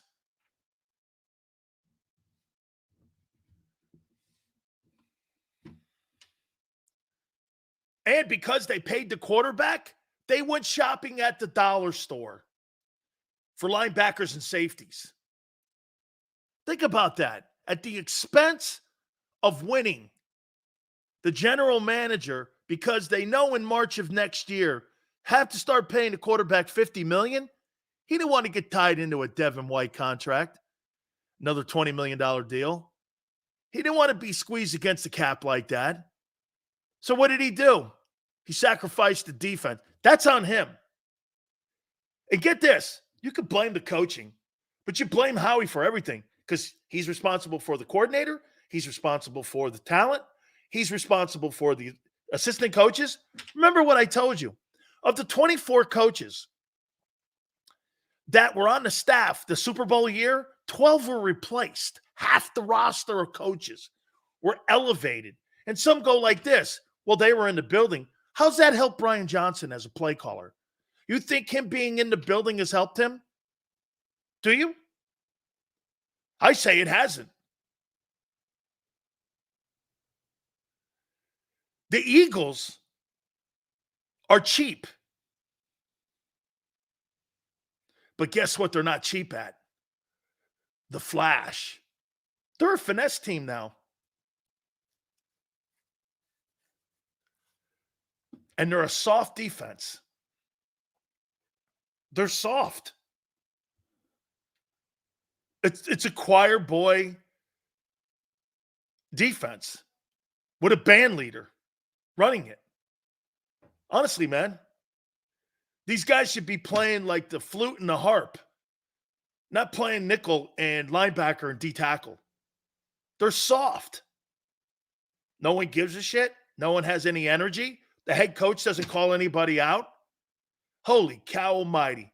Let me tell you this to you, man. I'll tell you flat out. When the Cowboys went 1-15 in Jimmy's year, do you know what he would do on Tuesdays? Tone, I don't know if you heard this story, but do you know what he would do on Tuesdays? He'd bring 21 guys in to do workouts on a 46-man roster. He'd be working out 23 guys every Tuesday. Players would come in. Next year, Cowboys won more games. That number went down to 12. The next year after that, year 3, it went down to 2. Jimmy walks into the meeting and goes, well, we're down to 2 guys on Tuesdays coming in for me to take a look at. Down from 23. You know what the only reason is? We won the Super Bowl. Don't let me back to having that number up, which meant he made everybody in fear of their jobs. Jimmy, I heard Troy Aikman say it the other night when they were talking about when Jimmy was inducted. They goes, no one, including me, ever felt safe about their. He made Troy Aikman never feel safe about his job.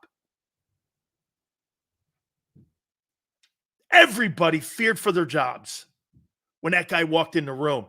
Every time he walked in the room, the place got quiet. You guys want to have a coach that wants to hold a family picnic, tell everybody how great it is, over-explain shit, be a band leader to the local media in Philly. That's what you're looking for. That's not winning football. You need, get this.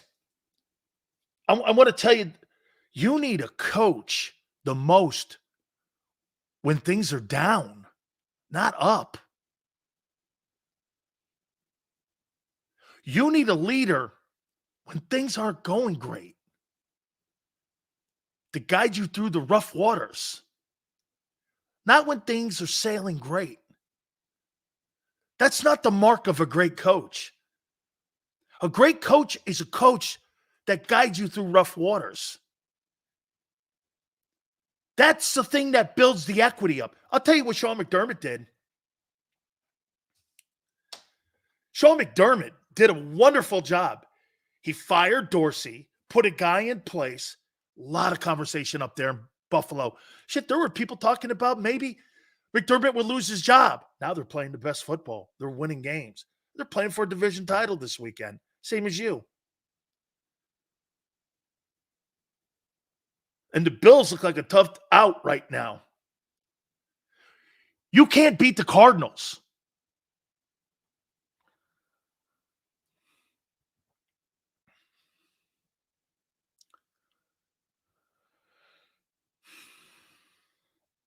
You need a coach when shit's not going well. And you don't have that guy. Because he's never been that guy. Nick Sirianni is a product of an organization that believes that they were more empowered to win that Super Bowl, and it's gone to their head. And now they've gone back to another one, 3 points shy. They believe in themselves more than their head coach. That's why you'll never hire a decent one ever again. No, you'll have a guy with a winning record again, but you're never going to cross the finish line until you get a guy with authority. I'll say it one more time to you. If Doug Peterson's your coach last February, you win the Super Bowl.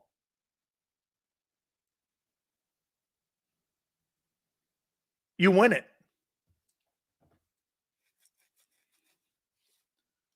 You win it. But see, Howie didn't want to take the chance of being put back in the broom closet. Because if Doug had won 2, no need for Howie. Howie has no power. You can't have a guy as a head coach that won a Super Bowl in Philly. It undermines Howie. He's a very insecure human.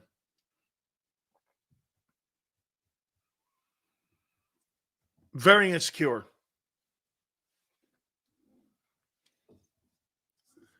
This is just how I see it.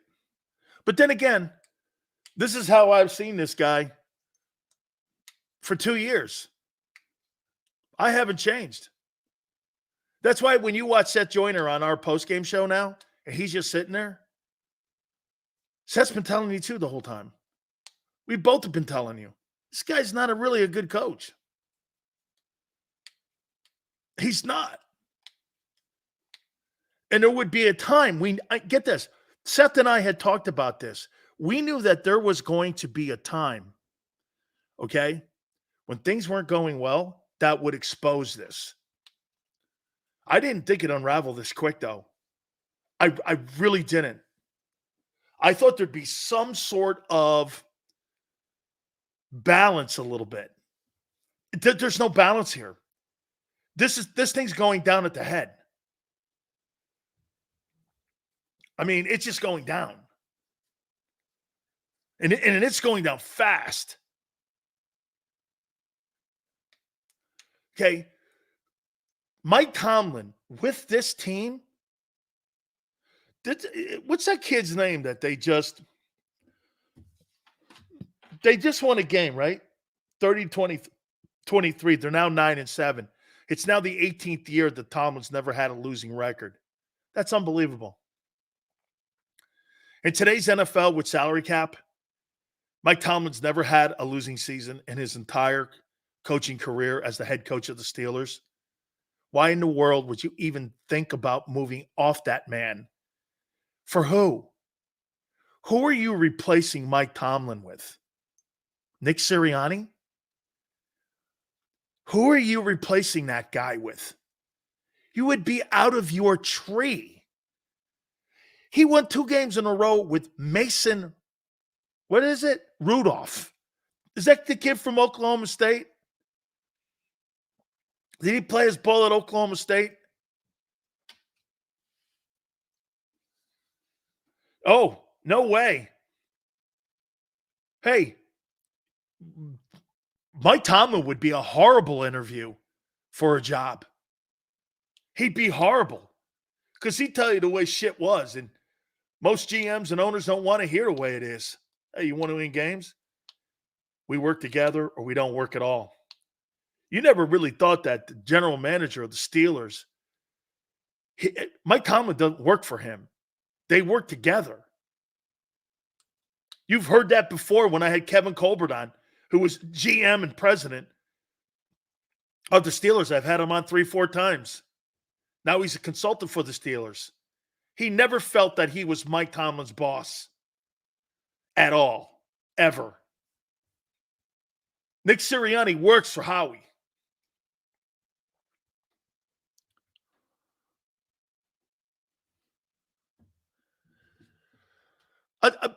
I guess the frustrating thing about watching yesterday's game was watching a bad team and who I thought was a bad coach,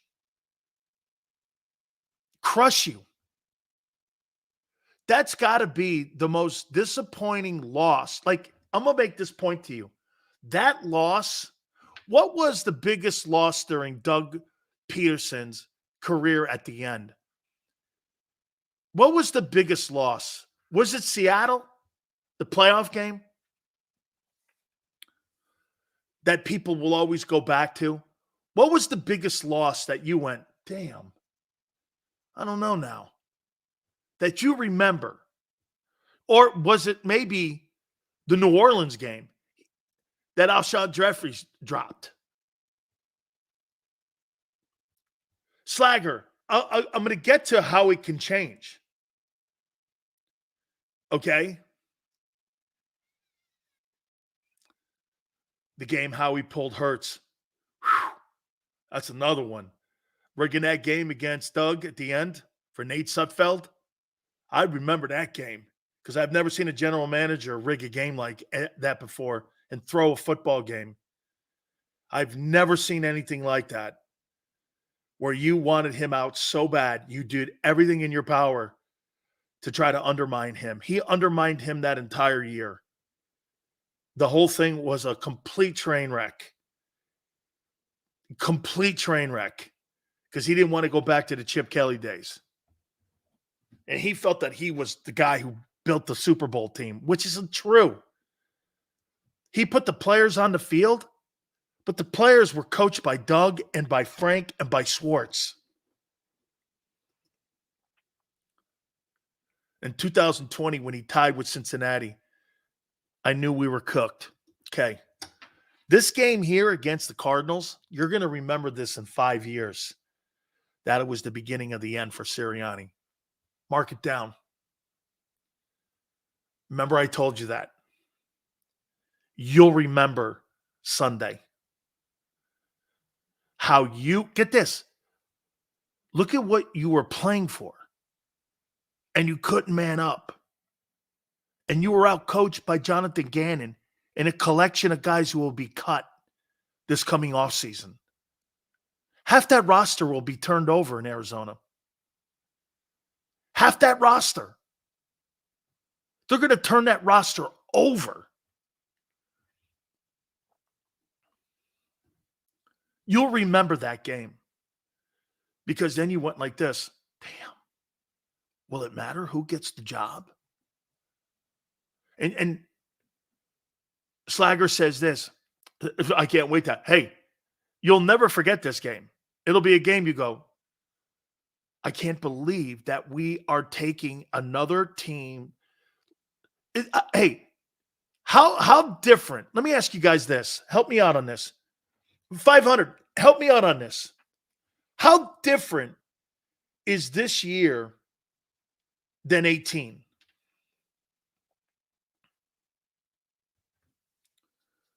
Is there any similarities between this year and 2018, year after the Super Bowl? How did that thing look?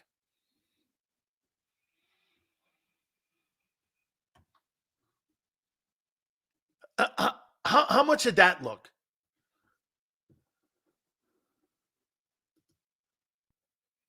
At least in 18, we could blame injuries. In 23, what's the cause? A ton of injuries in 18. What up, Dan? Big fan. Just saying what's up. Hey, all good. GTFO, thank you for coming aboard. Happy New Year to you, man. I'll say this to you here. The owner has to step in again and ask himself this.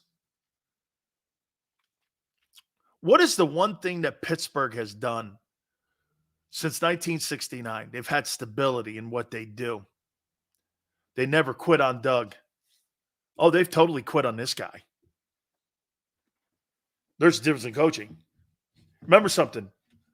Right there, Philly 500 gives you the difference between the 18 team who was injured and this year.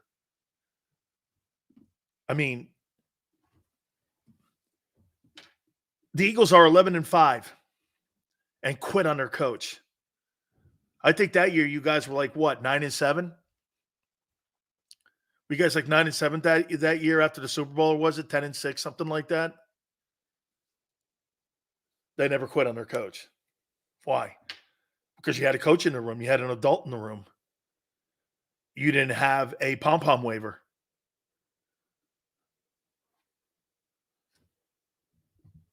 That's the difference.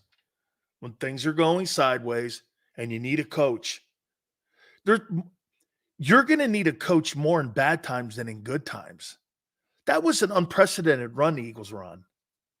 And now reality's hitting like it does every other organization. And you got to weather the storm. The Eagles can't weather the storm because of the meddling front office. Coaches weather the storm. Kyle Shanahan's weathered the storm. That whole Trey Lance thing. By the way, I love how everybody in Philly thinks that Brock Purdy had a shitty year. As he enters the last game of the season, he's thrown the least amount of attempts, and he has thrown the second most passing yards in the league at 4,280, and he's thrown 31 touchdowns with 11 interceptions for 113, and he's the number one seed in the NFC, and they are 12-4. He sucked. I think you might want that one back. You might want that back. This guy's going to throw for around 4,500 yards and 35 touchdowns. You might want that one back. And he crushed you.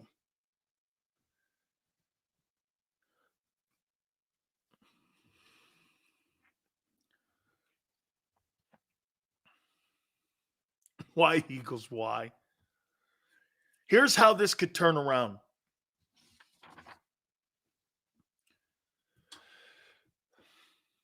The owner has to put, and Angelo said it would never happen. Dude, you need a president of football operations to hold Howie accountable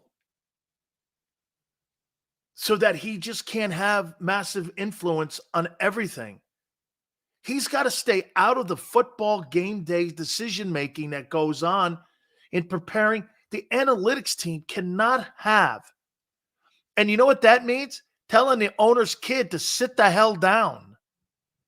These guys cannot have that amount of control of what the organization is going to do fundamentally when it comes to schematics. They can't be that involved. They're not football people. It's why there's no feel to the game. Purdy, all-time 49ers passing season leader, was Montana and Young and Brody. Okay? Unbelievable. I mean, the Eagles have a playbook that's built by CPAs. The Cardinals have a playbook that's built by coaches. Indianapolis has a playbook built by coaches. The Eagles have a playbook built by analytics. That's no way to win games. And God forbid you don't have the same, and when you don't have the personnel to execute the analytic playbook, this is what you get. And when you don't have coaches that aren't, how about this? Nick Sirianni might be a good coach. How do you know? He has this is his, and if he's the play caller, he's the 2-5 play caller. Looks exactly like 21. That's right, brother. There's no checks and balances. Guys, it's New Year's Day. I don't know how this thing got here like this. Did I think that the Philadelphia Eagles would fall off the face of the map like this in a month? Absolutely not. I don't think anybody did. You know the biggest conversation people are having today about Philly? They can't believe what's going on. I can't believe it. I didn't think it would be this. The Titanic went down in 2 hours and something minutes. This thing's going down by the second. I love that. It's real. And he goes, what's the solution? I think it's in Jeffrey Lurie's DNA to have control of his team and play with his toy and just think he knows what's best for the team. He believes that the Super Bowl 17 thing is his.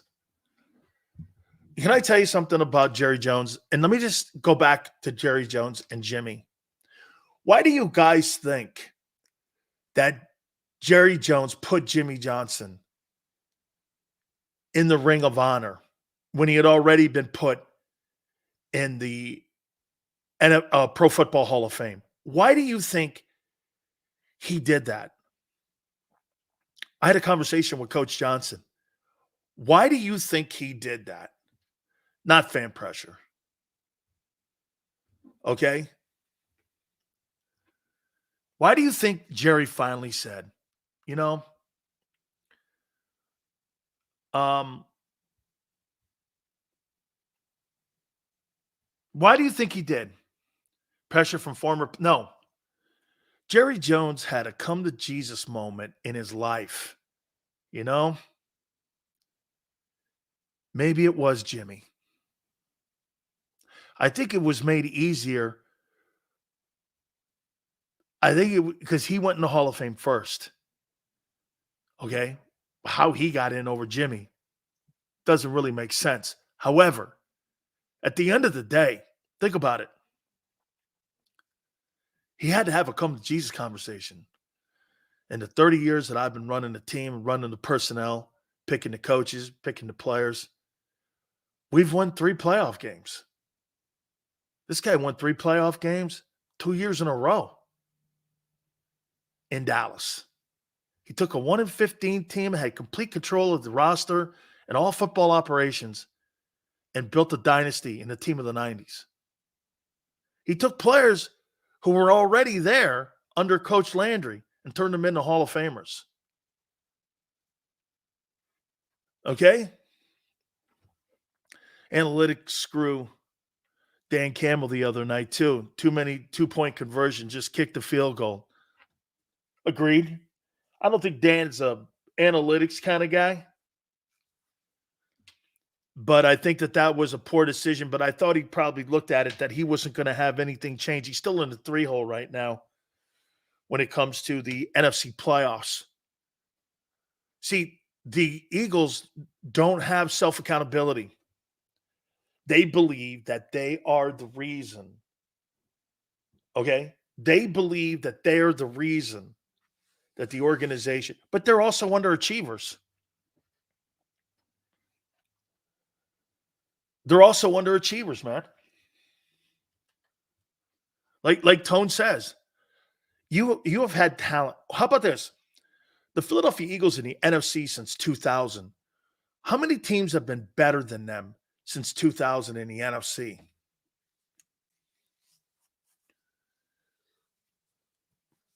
Rams had some good teams.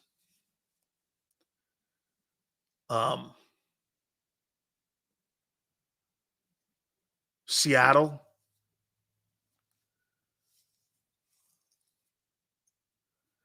Packers.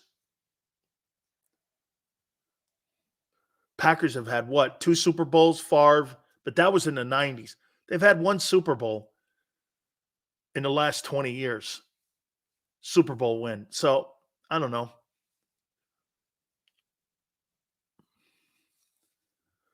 Eagles are right there.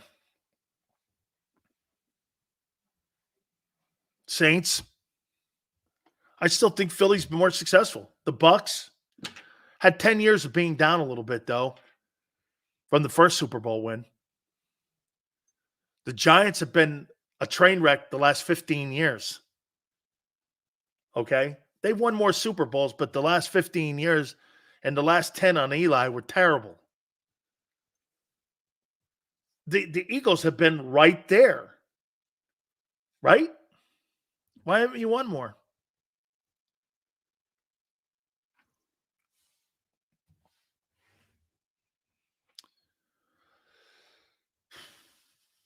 Seals, you're the best one-man gang in this YouTube business. Never change, please. We need you to hold powers accountable.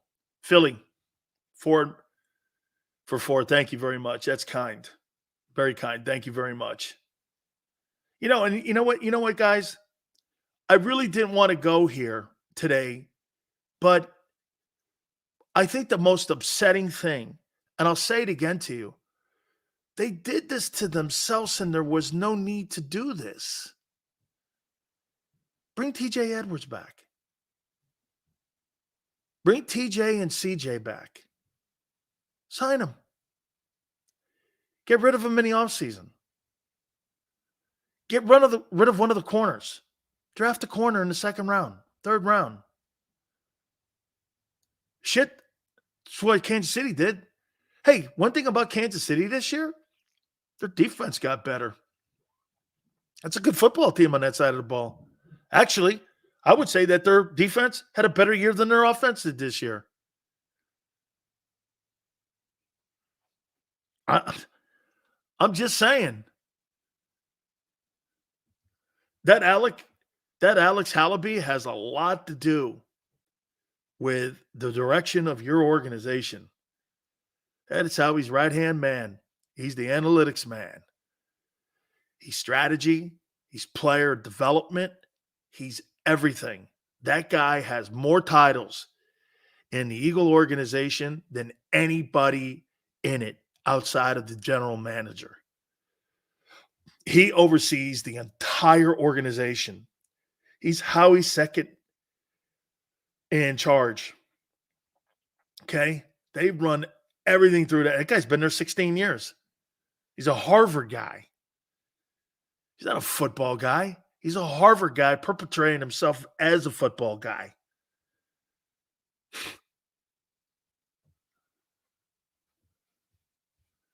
Analytics, Gary. Analytics is important.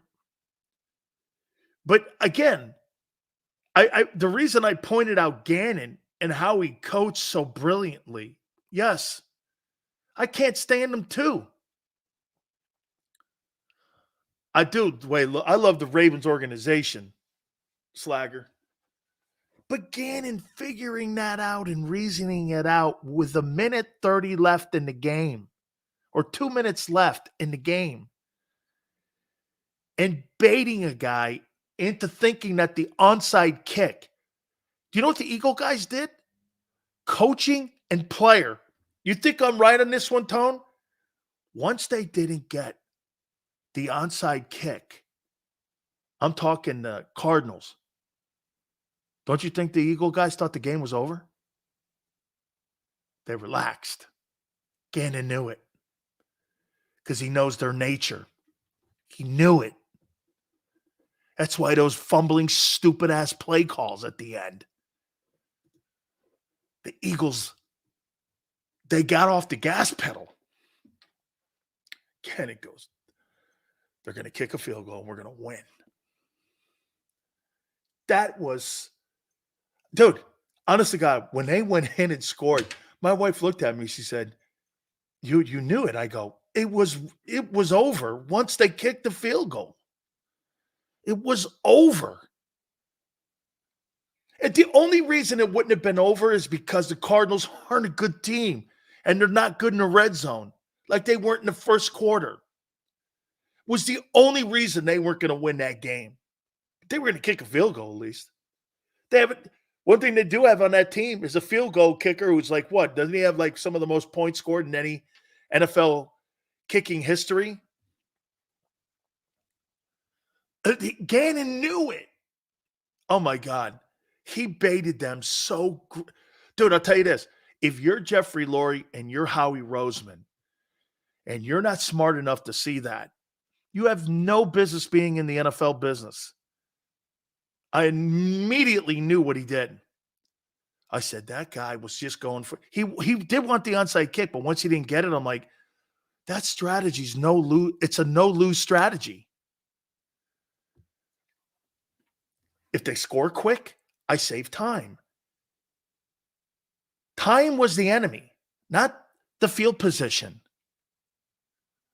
Gannon figured that out standing there. He didn't need an analytics guy in his ear.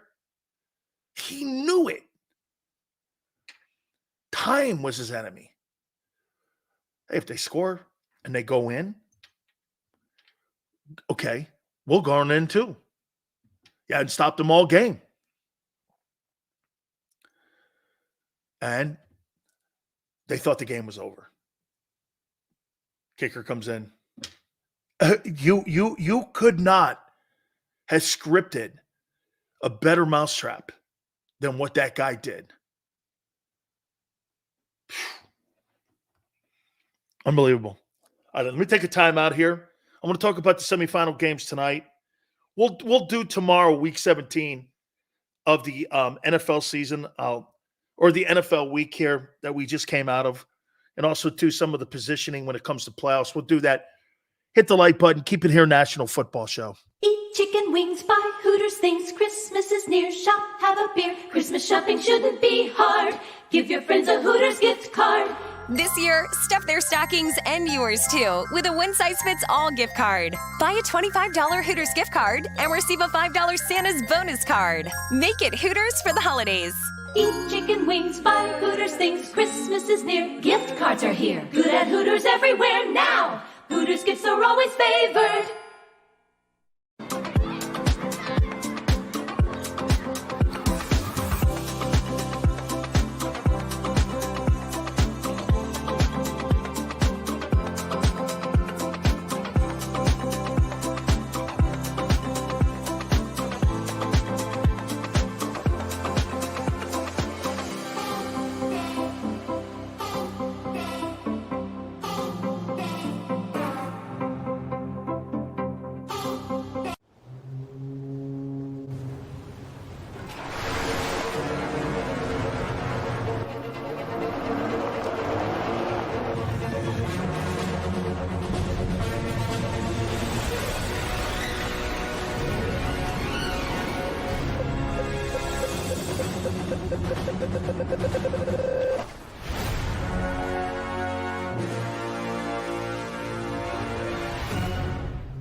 Any professional sports coach will tell you there's no substitution for preparation. At Malamut & Associates, that is a tenet by which we live.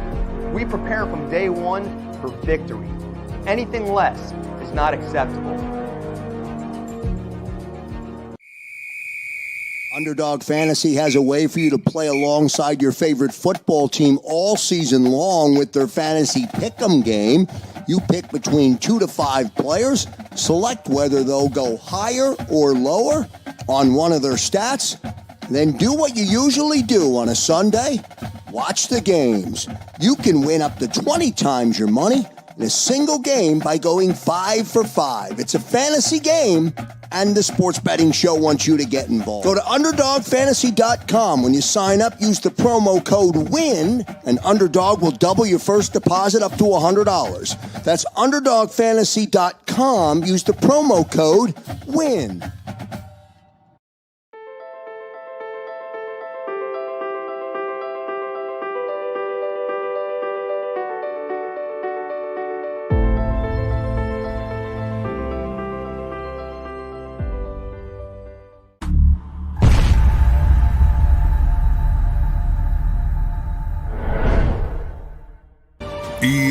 EAGLES, Eagles.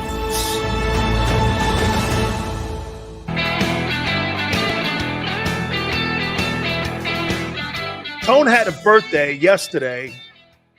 I got a birthday on the 3rd. I wonder what treats Rich Kotai Sirianni's going to bring for me this week. Yeah. Nikki Kotai. Oh, man. Just think of the biggest bullshit artist you know. Just it fits. It's appropriate. I wonder what wonderful gifts will be brought. My wife got me Oreo ice cream cake. Oh, hell, man.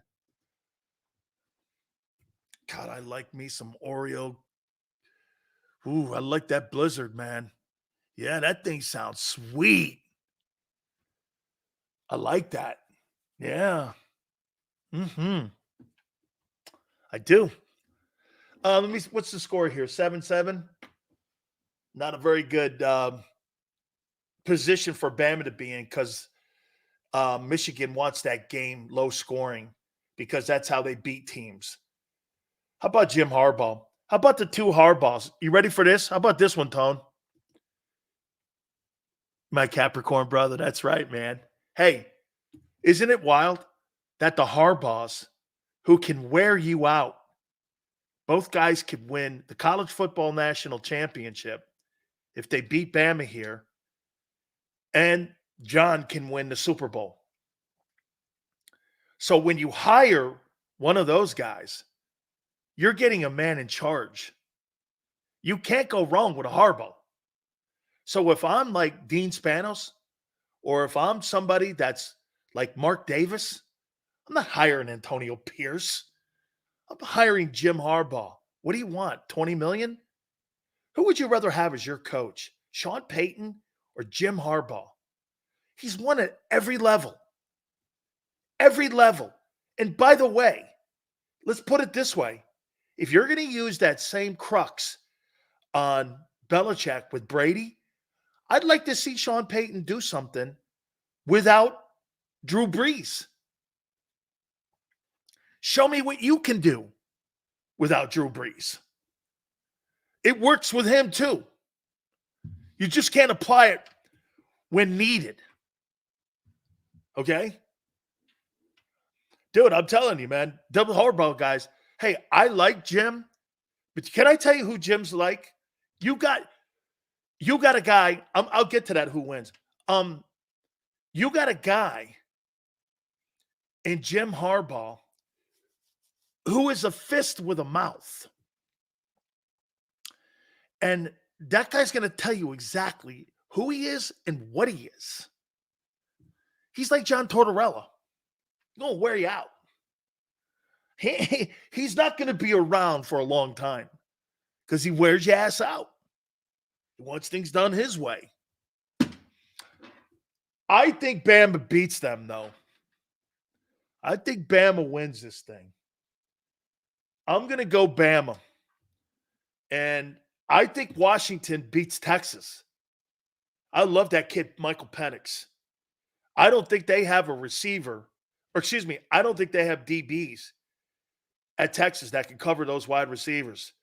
As a matter of fact, Tone, I think Washington, when you watch the Huskies play, I think they got a wide receiver on that team that's better than Marvin Harrison Jr. I can't think of his name. Onyx? That kid is unbelievable. Unbelievable. And I think the national championship game is going to be between Washington and Alabama. So we shall see. I appreciate everybody coming aboard. Thank you again. Oh, by the way, we got Ice Cube on Wednesday. Little fun we're going to have with Ice Cube. We'll talk some sports with him. Cube will be on with us Wednesday, I believe, if I'm not mistaken, at 4:30. So he will join us. And I want to thank The Rock again for the shout out. He was awesome. Gannon literally came to Philly, exposed Sirianni. He surely did, Marshall. Thank you guys very much. Have a great rest of your New Year's Day. We thank you so much. Joe, Xander, thank you. Tone, keep killing it. Tone's now come to the conclusion, ain't ruining my day. That's how he's doing it now. Ain't ruining my day, man. This is my birthday week. You ain't screwing that thing up. I got an Oreo cake still to polish off. You ain't ruining my thing, man. That ain't working for me. I appreciate y'all. 2 to 6 tomorrow. We'll see you on the flip side. Eat chicken wings, buy Hooters things. Christmas is near, shop, have a beer. Christmas shopping shouldn't be hard. Give your friends a Hooters gift card. This year, stuff their stockings and yours too with a one-size-fits-all gift card. Buy a $25 Hooters gift card and receive a $5 Santa's bonus card. Make it Hooters for the holidays. Eat chicken wings, buy Hooters things. Christmas is near, gift cards are here. Good at Hooters everywhere now. Hooters gifts are always favored.